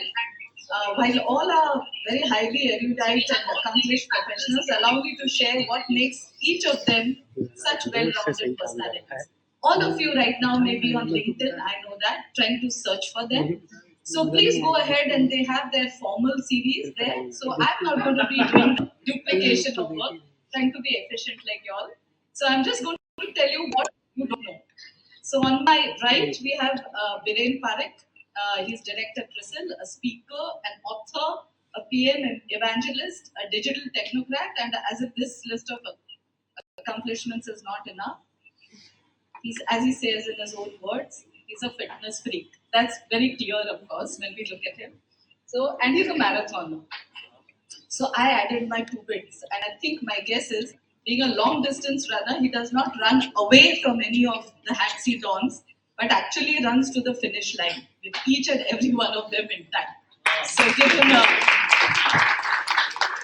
Then we have Sandeep next beside Vire. We have Sandeep. He's a global director of PMO and portfolio management at Philips. He's driving the company's growth and development with his relentless pursuit of project management principles, right from the strategy to the operations. Ladies, this is for you, and I'm going to be taking him on this declaration, public declaration, because he's a Punekar like me. He says he's a culinary aficionado and a storyteller. So I am interested in the first part. From him, we are sure to hear some delightful recipes for success in PMO roles. A round of applause to Manoj Thomas likes to be described as one who works to connect answers to workplace problems. I think that's the beginning of value stream management, right? So first look at the answers and then get there. No? A uniqueness that comes out of his storytelling prowess and experience in various roles. So he is not telling us stories when he says he pursues the creative arts in his free time. So anybody who wants tips on that, please connect with him. Now, I'm going to launch. We are going to stick to time. We won't keep you from the food too long. We have agreed as a panel that we keep the 30-minute that we have been given. But if you're so interested and want to exceed, that's for you, not us. We'll try to be in time. So my first question to everybody, they will take it one after the other, is how do you view the current state of the PMOs in India? I feel that while PMO is much desired in all the organization, but maturity is still to be achieved. While many organizations understands it, but they have and that's where I feel that a lot more awareness needs to be done on how to have efficient PMO in all the organizations. I think for me, it's hello. Yeah, for me, it's more to do with what we do in our role. I think today the trend has to shift more towards being customer focused, understand their needs, and balance your business needs, and then try to accomplish in the boundaries what you have, rather than sticking to your traditional approach of this is my cost, this is my budget, this is my schedule. There are challenges, but I think we need to be outward focused rather than inward focused. I think that's the way which you can be successful in the coming years. Yeah, you have summed it up correctly. So if you look at what exactly the PMO is about, it's process, it's about technology, people. There's a big governance aspect of what we do as a PMO, and the maturity is in the governance. We had a lot of talk here about becoming a dynamic PMO. I think where we need to get to is a place where we are going to influence strategy one, and also secondly be the creator of the strategy along with business. We got a lot of stuff today which completely aligns with everybody spoke about a lot of things, but ultimately we mature when we are going to be in those, we'll have a seat at the table where we'll be among the strategy discussions. That was good.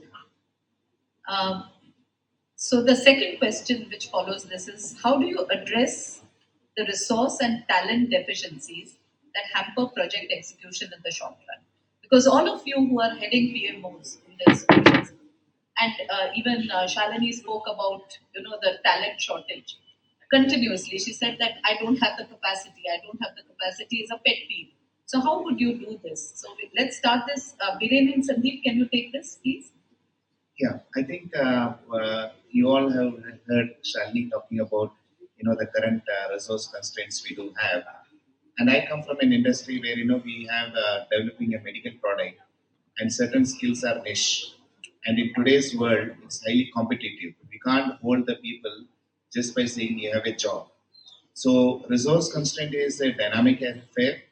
What I would like to see, and in keeping business and employees, together is look for a synergies how we can balance it out. One of the ways which we do it in Philips is leveraging partners, because the partners are our true, way how we can, leverage each expertise. We leverage partners where they have expertise. We leverage our area where we don't expertise, and we partner them together in a way how we can contribute efficiently. This is part one. The part two would be more about keeping that employee engaged in the role. It's not just about being a salary creditor at the end of the month. What is the value he is bringing to this table, and how he is contributing to the end product? I think if the vision and the values are shared, and as well as we are taking care of the employees' growth, I think we fairly adjust to a great extent, but this is dynamic. We need to evolve it, as we go. Yeah, so I think resource scarcity is, I think, reality of the industry, particularly IT industry. I said that, and even though sometimes we have resource, but they are not skilled to doing the correct job actually. So only means, I mean, is one of them is that to have a very good project planning or project management. So that is not always possible. That is very clear. But other thing which we try to do is that now we motivate resource towards maybe taking up the additional responsibility and motivate them to maybe now give them sort of talks so that at least they feel that if they have multiple skills, then that will help them to grow. So that is one part.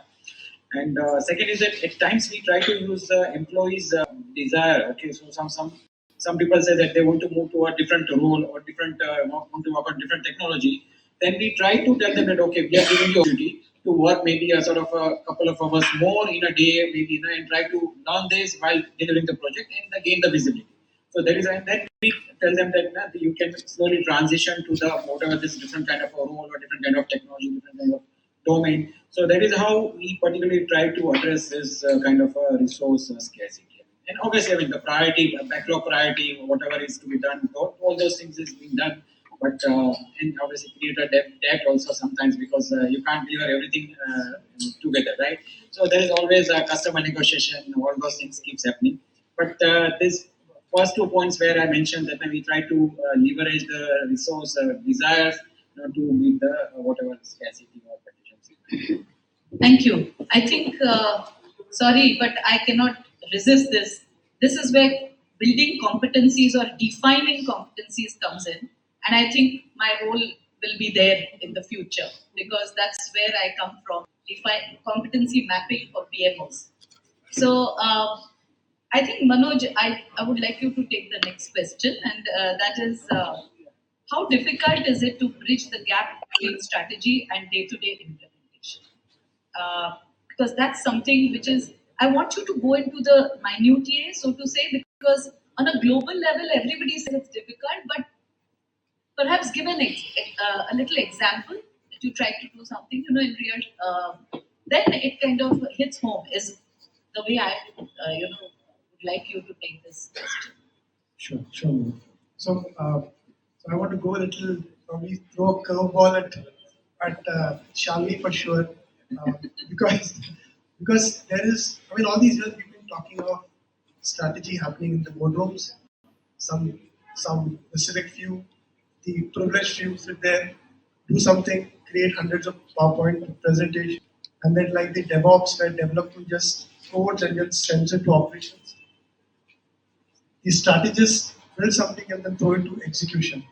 And I think that has become the wide that we see between strategy and execution. The problem here is leaders are not taking enough time, one, to involve the people who are going to actually deliver. The end user has no clue of what's happening. And thanks also to the money thrown at external consultants who come in and build a strategy for you and again throw it out. So I think there's a lot of gap here.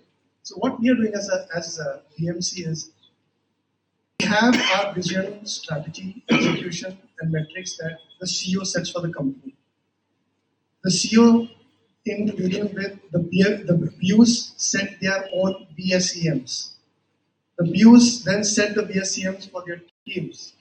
We are privileged to sit in the center in India, where we are ensuring, as we spoke about value being delivered, that value that the CEO is talking about, the metric that he wants to hit, is the same metric that is on the ground.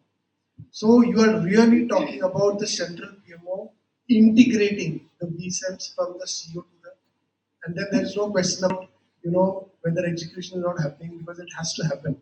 Because if I have, for example, a resources constraint at the user level, the CEO knows that his metric will not be. So I mean, it's not easy. It's years of journey, but there is exactly what we need to get to. And I think we need to first start by stopping and change the one narrative of execution and strategy. I think it's all combined. Everything will come together if it is completely. I guess that's what the Gartner's dynamic PMO is all about, I suppose. Chandrasekhar, I think this is a huge challenge. I hope you heard what Manoj had to say because he is a consultant to startups. Imagine the startup PMO, the way he envisages it, the way the entrepreneur envisages it, and then carries it down as a flow into the people he recruits and all that. So lots of work for you and thinking for you, I suppose. And of course, now the fourth question. All of you are aware of the importance of the central project source of truth. That's how PMOs have been. They have been the data, what to say, aggregators, and they held the data always as the base level thing. Now, do you really struggle to make coherent and objective decisions when the PMO is absent or does not have the requisite autonomy at its command? So, Sandeep, if you could, because this project, a single source of project truth means that you have the data and your people are supposed to come to you and use that data. But that doesn't happen. They have their own ways of keeping their own data and taking decisions based on, departmental data or whatever. So perhaps, yeah. Sure, I think Mona, this is a very good question. Personally being in PMO, and I understand the importance of how communication plays a big role. So for me, when you talk about this question, it all boils down to the communication. As a PMO, I think the direction which we are driving in our organization is having the right communication to the right stakeholder at the right time with the right content. I think the 4 R's plays a crucial role in managing the stakeholders. Now, communication has got different levels. The communication, what you do to the business leaders, is not the same as what you do to your team members. And you bridge between this communication. For example, if you want to communicate a bad news to the management, probably that's not what they want to listen. But when they want to listen, they would also like to come with options. But the same communication, if you want to drive with your team, you need to go to the extent of finding out where this mistake happened, what is that I need to do, how I need to do with all the scenarios. So if I were to put it together, the PMO plays a very good role in bridging this. Now, when you talk about being absent, in that role, it can still work if the system is set up. But to me, the role of a PM still exists, no matter what AI or ML comes in. This cannot be automated because there is an element of personal presence needed, to balance it out. It's a emotions. It's not about the transaction activities what we do. Sometimes the PM also plays a bridge between emotions and sentiments of the people working, both at a management level because they express their frustration, the team expresses their inability to complete. So there is a gap. I think the gap can be only made narrower only when you understand each other's. So I think Shalini talked about bridging it in a way effectively. But I think from a communication, if we can be effective and try to be emotionally and understanding each other, this can play a big role in dividing the conflicts. Thank you. The next one was, of course, it's about people. You are human. How are human decision-making advantages reconciled with digital and AI-driven solutions in handling people? I thought Manoj was the right person to do this because of his storytelling, and as he says, he likes to look at answers to the solutions that he gives. So I just thought you should take that first. Thank you, Mona. Okay, so I think in the room, the warning sign really is. So we are talking about enterprises which are going to become. So you may be part of any vertical. You may be part of construction. You may be part of logistics. Whatever you are, with the adoption of technology, you're all going to become technology companies at the end of the day. So we are seeing a trend where all these companies are slowly becoming, as we call it, as BMC calls it, autonomous digital enterprises. Really, most of the manual processes are going to become automated. In the event of all of this, we have to accept that our area is also going to be disrupted. Our PMO, disruptions are already happening. I just want to throw some gold dust, like Shalini. I want to say Gartner says 80% of the companies at least 80% of the PM processes are going to be digitized as we go forward. So there is really a warning sign for us. What does these digital companies really fundamentally? They are fundamentally based on three things. One is we spoke a lot about actionable insights. They want to look at data, they want to look at insights and how they're going to produce actions out of it. Secondly, they want to be agile but business agility. How soon can you transform your PMO to address the current needs of the industry? It's going to be a huge task. Third, they want to be customer centricity, and I can't tell you, if you get at any point of time to talk to a customer, interact with the customer, please do that. So if these three aspects are going to become the core of any enterprise going forward, they are going to bring in action plan slides. Agility is going to become paramount. Customer centricity is going to be important. I think these three have to become central to our focus also. We know a lot of tools that are in the market which is digitizing. So then our focus as PMO should slowly move from, like we spoke about, away from execution, away from tasks, to leadership, coaching, collaboration, customer interactions. Again, make a point to talk to your customers. There is where your value is going to come, and there is where you can deliver that value back to your community. So everything is going to be disrupted. All that we do as PMOs today is disrupting, is going to be disrupted. But I think PMI call it the power skills. All that is going to become very, very important as we go forward in our journey as Thank you. In fact, a little assessment. We are doing good time as a panel. So I'll quickly ask the next question. Do you believe in human resource redundancy in existing operations? How do you ease the issues when new projects are launched and appropriate human resources case? I think Viren and Sandeep are in a good position to answer. Viren, it is about redundancy. How to ease the redundancy. Projects come in a rush, and there aren't enough people, and then. Yeah, so I think redundancy is required to a certain extent in today's world, and I strongly believe in that. And particularly, I feel that now shadowing is the way we have to do it. I mean, so as I said, now the resources desirability to maybe take up some additional role can be utilized to maybe having a shadowing and maybe build some kind of redundancy. Other way can be a more sort of from the process perspective. I mean, if you implement a strong process, maybe have a good documentation, then to certain extent, redundancy may not be required. It can be easily. I mean, anyone can come and maybe refer to documentation and try to maybe pick up from where the person is left. I mean. So that is one thing which can be done, but I think very few organizations are capable or rather believe in doing that. I believe that now you try to build whatever shadowing is possible, because putting a full-time resource into a kind of building a redundancy is not at all feasible in today's world, and because of the cost and all the other issues. So that is my view. I think to me, I'll start with what is our strategic imperative that we want to drive for the year, and at least in Philips, we call it SCORE, and from the SCORE we converge into AOP for the year. We make a very calculated call when we want to finalize AOP, and that's where we make sure we don't overcommit on a project that we cannot deliver it.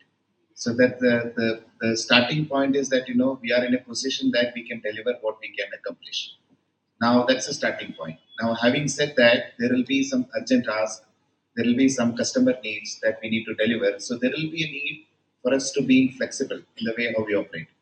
That's where sometimes we may have to take hit on certain projects, we may have to delay or pause or start a new project in between, which may call for uncalled. Now this is where the resources will come in, challenges, because there are certain people who we may not have it, or may have a people but he is already working on a certain other projects, and both are important. So this is where, as a Philips, we try to see how we can leverage partners. I told you before, leveraging partners, keeping them engaged as a true partner. It's not we call it as a supplier or we call it as a piecework, a time and machine job. When we say partners, we make sure they are able to partner with us in a way which we can create a value together. Certain areas they are more experienced, certain areas we have experience. But if you join hands, I think that's where some of the business objectives can be met. At the end of the day, where we measure is, do we really create a value to the customer? And if you can meet that yes and answer is yes, then probably we go for it. I think that was a very important point. There's a whole new thought that is happening on project management, PMOs. Please follow Mr. Nieto. He's one of the. He's spoken about how many projects are optimally that should be taken. New projects. He says not more than two. Not more than two per annum should be the ideal for doing a complete justification on starting on a new project. So I happened to hear a webinar of his, organized by the Harvard Business School. Perhaps I can even give you the link at some other point in time if you can hear it. But he talks of this, and generally PMOs come under pressure because of business, which makes you all do work on several new projects, and they are all in different stages. So from ideation to commercialization, there's a human resource problem at the end of it. So thanks for that. Philips takes only limited projects, and this is a good case study for all of you to follow, I suppose. And I like this, the documentation and redundancy. So knowledge management, I suppose, is a very good way of leapfrogging from that time. How can one demonstrate or measure the efficiency of PMOs that will be the proof enough to justify one's contribution to the PMO? He has worked in BFSI all his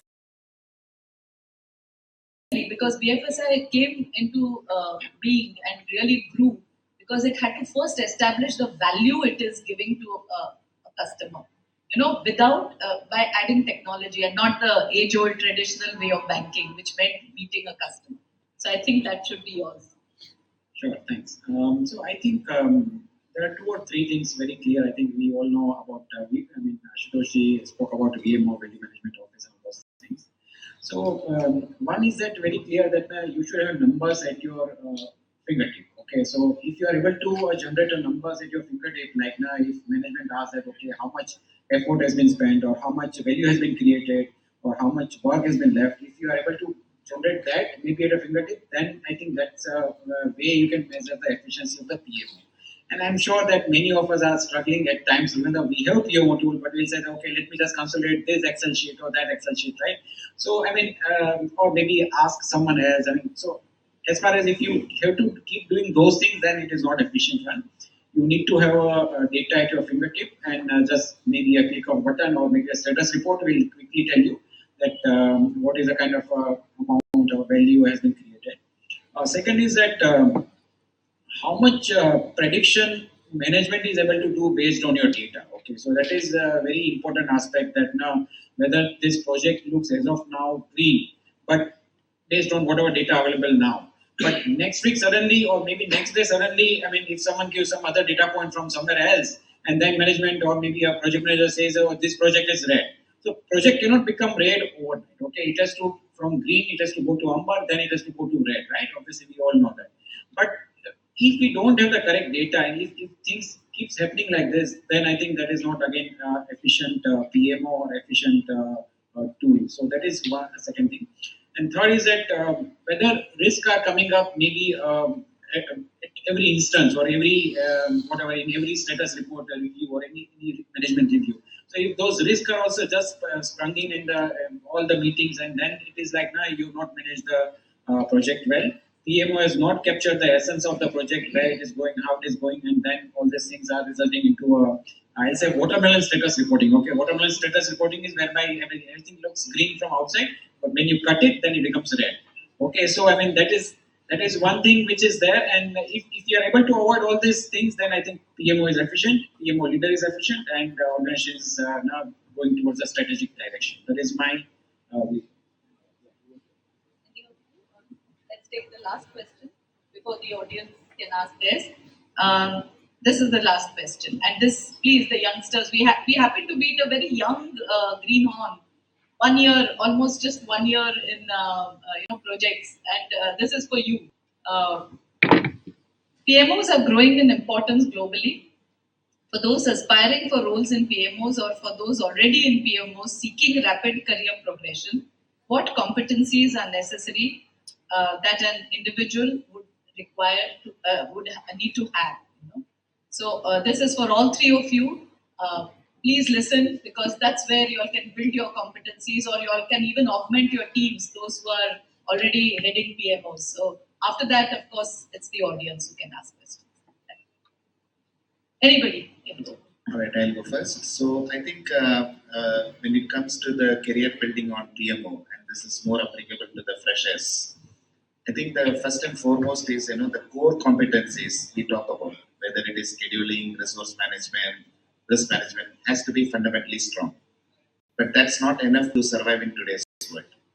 What you need is entrepreneurial project management skills. And what exactly it means is, there are 10 elements, which defines that entrepreneurial project management. It talks about your emotional intelligence, how much you're able to, adjust to the pressure what is coming. It talks about effective communication.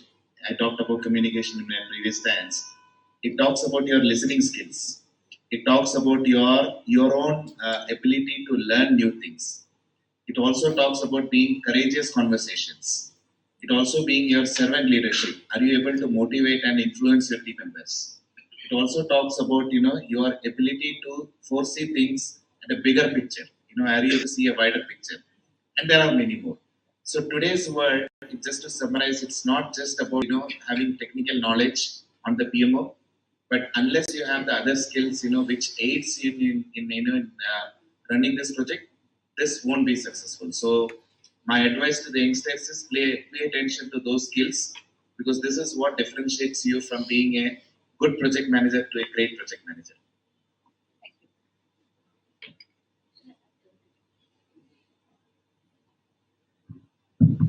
Yeah. Okay. I think everything that Sandeep said, I completely comply with that. So really, if you are starting in your career, it's the foundations that you need to lay down: project management, program management, portfolio management. All that will come as you progress. But I also want to speak to the senior folks in this room. So I want to talk from personal experience. So BMC software, earlier we used to call it corporate PMO. I've been 7 years in the organization, 7+ years. It was so difficult to change the mindset of the leadership to now call it the strategy office, though we were doing a lot of strategy. Because in their mindset, in the mindset of the business, it was so difficult for them to fathom that these guys are doing more than follow-ups, more than program management, more than. So I think there is a lot of mindset change that we need to bring into the business so that they start investing in a strategy office.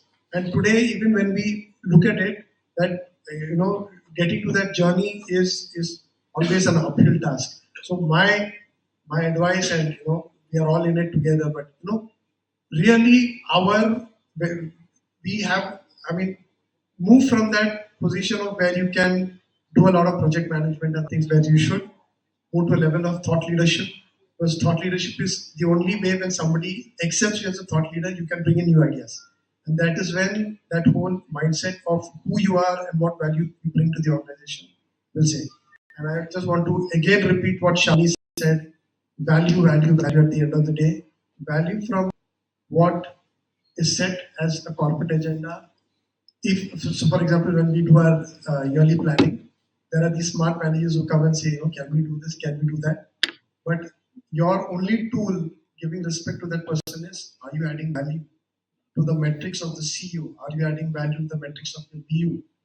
Those conversations will put everything in place.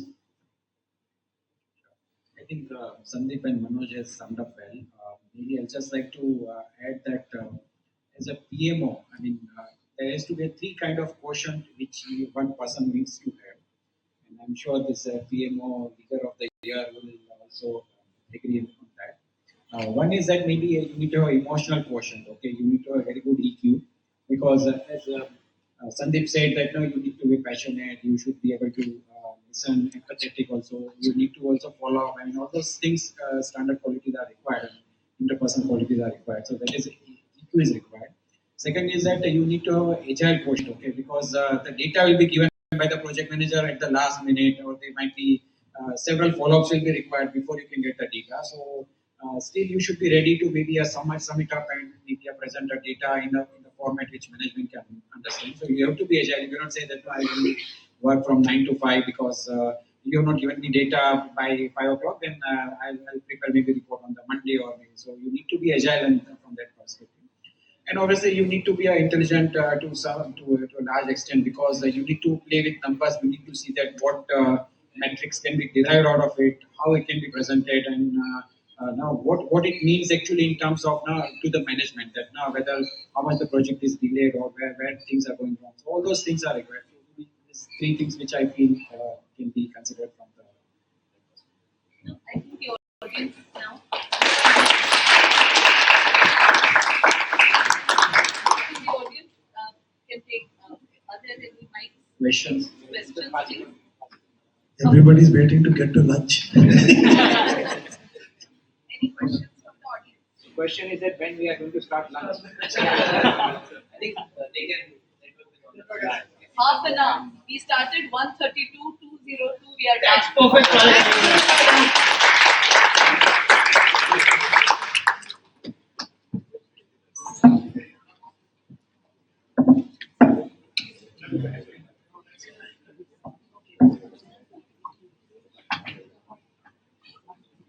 Thank you.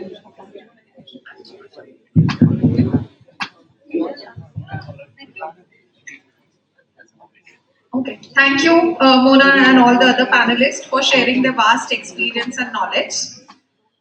Moving on to the closing remarks. May I please call upon stage Gaurav Duper, President PMOGA India.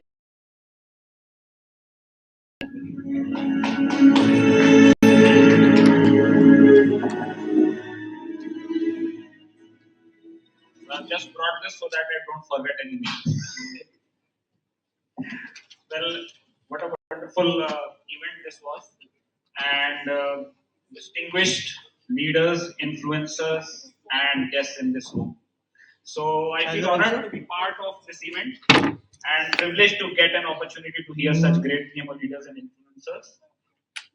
So as we saw from the various discussions, people are the most important pillar of any organization and deserve support and motivation so that processes and technology can continuously innovate.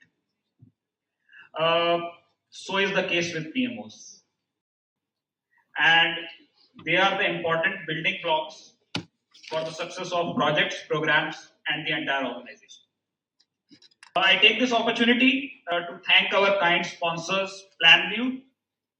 I would like to name Greg, Jalaj, Harsh, and followed by Can-Do GmbH from Germany, Erin, Thomas, and Prasanna, though they are not here, but they would be watching it in the live stream. And Kinara Capital team, Cecilia, Khyati, Nimit, and all the senior leadership team for supporting this humble initiative. I would also like to thank our esteemed volunteers, Sri,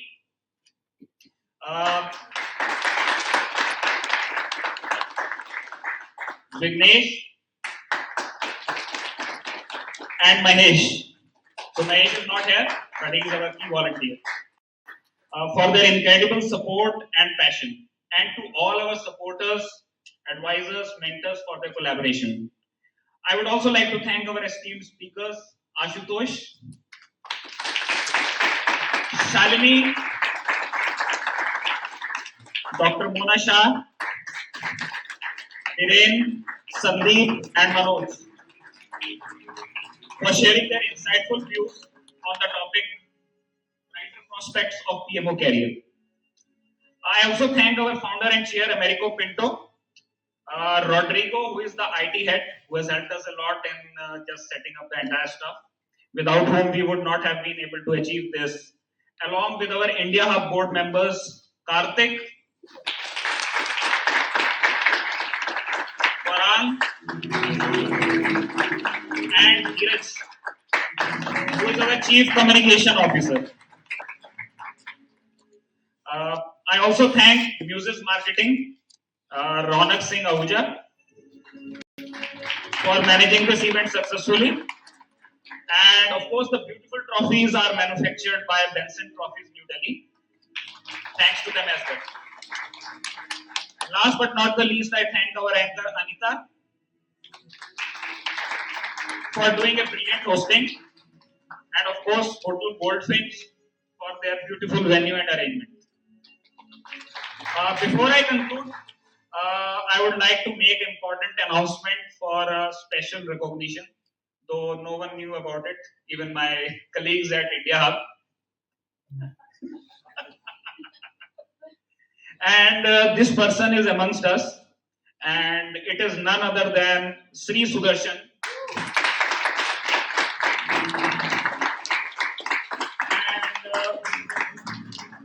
Who is promoted as Director Communications at PMOGA India.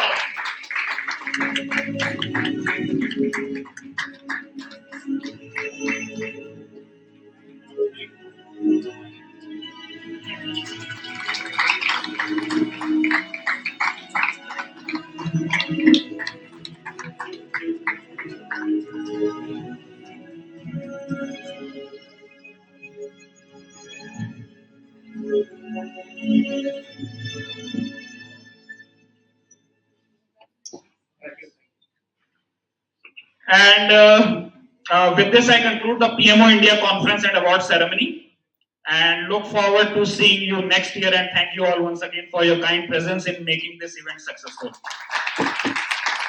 And finally, we would like to honor our volunteers.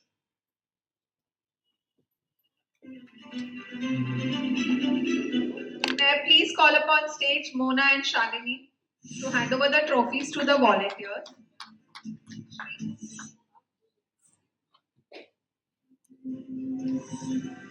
And Vignesh.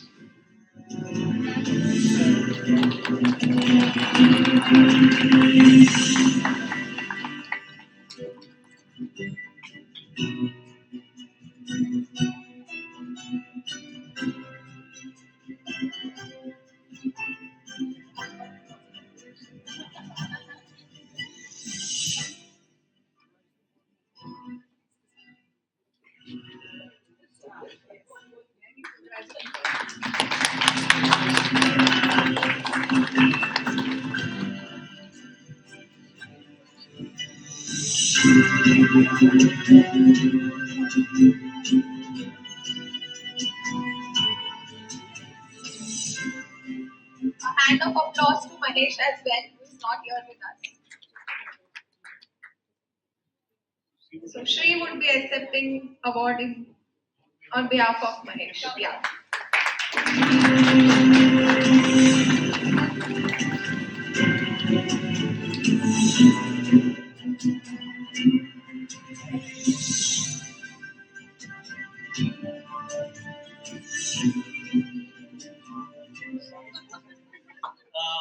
Last but not the least, we would also like to felicitate our Master of Ceremony, Anita.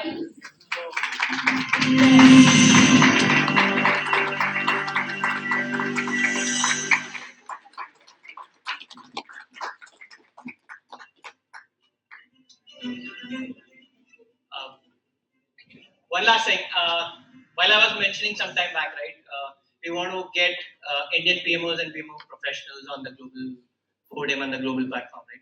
So I did not say this because I wanted to keep this for the last, and it's an exciting thing.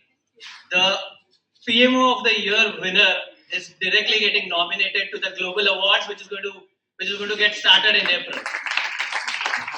So congratulations, team, getting nominated directly to. So there's a process where the review committee reviews and then they approve and then they do it, because we only have one entry per country, and it's a chance to represent India on the global podium.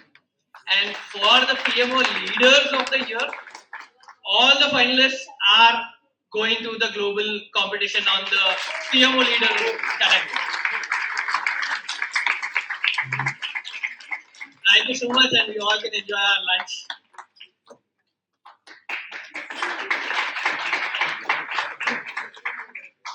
On On such a high note, I, Anita Kanocha, signing off to you in the hope that you will keep inspiring, innovating, and improving the world as we know it. Ladies and gentlemen, that brings us to the end of the day. The lunch is being served. You can proceed to the lunch area. Next. Looking forward to meeting you all until next time. Thank you.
Everybody can play.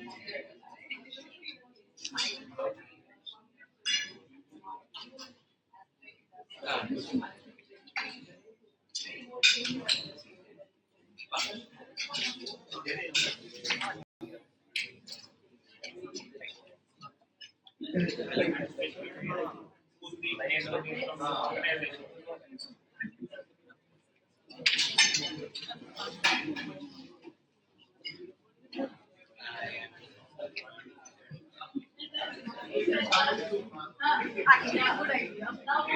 I'm coming.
Let's get to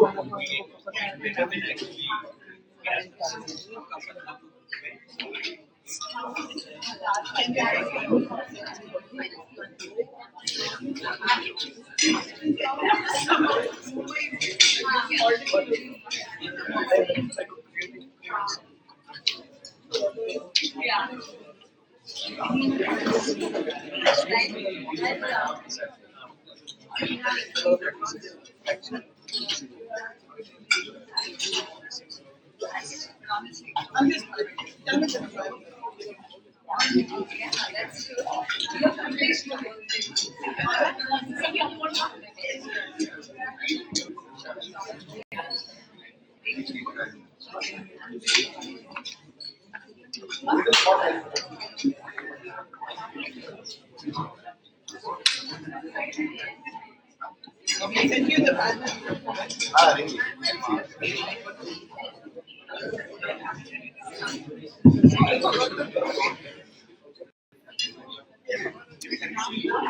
Ladies and gentlemen, while you are having lunch, so there is one more announcement. There is a book published by our esteemed panelist Biren Parekh, Supercharge Your Project Management Skills. So if anyone is interested, they can have a look at this booth and they are most welcome to buy it. Thank you.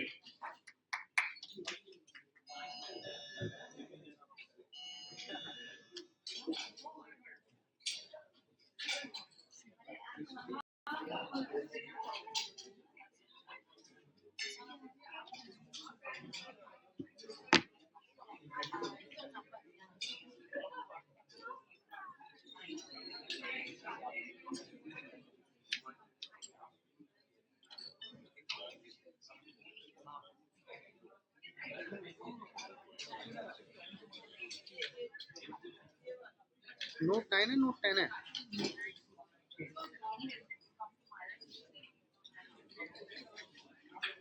कहाँ पे? हाँ तो ये free होके चल रहे हैं। नहीं मैं पूछ रहा हूँ, बात करने वाला हूँ। वो तो रिपेयरिंग की शॉप है, वो तो कहीं भी होगा करेगा। हाँ ठीक है, चल रहे हैं 2 घंटे में। हमारी तो फ्लाइट वैसे 10 बजे है, 10 पर फ्लाइट है। हाँ हाँ मैं यहाँ से फ्री हो जाऊँगा 3:15 हाँ और ये सो गया कैसे चल जाऊँगी और ये सो गया तो कैसे जाऊँगी मैं ही जाऊँगा फिर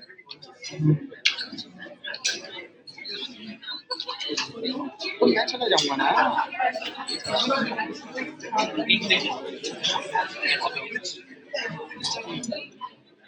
कितनी दूर बता रहा था होटल से हाँ ठीक है देख लेना हाँ ठीक है और रास्ते में कोई दिखेगा तो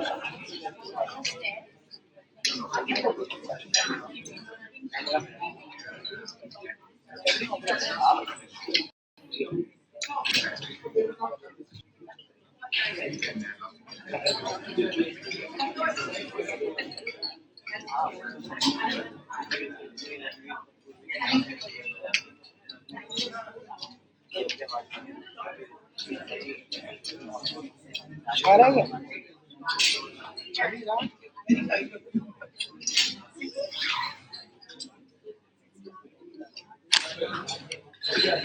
ऑडियो का चेक करो एक बार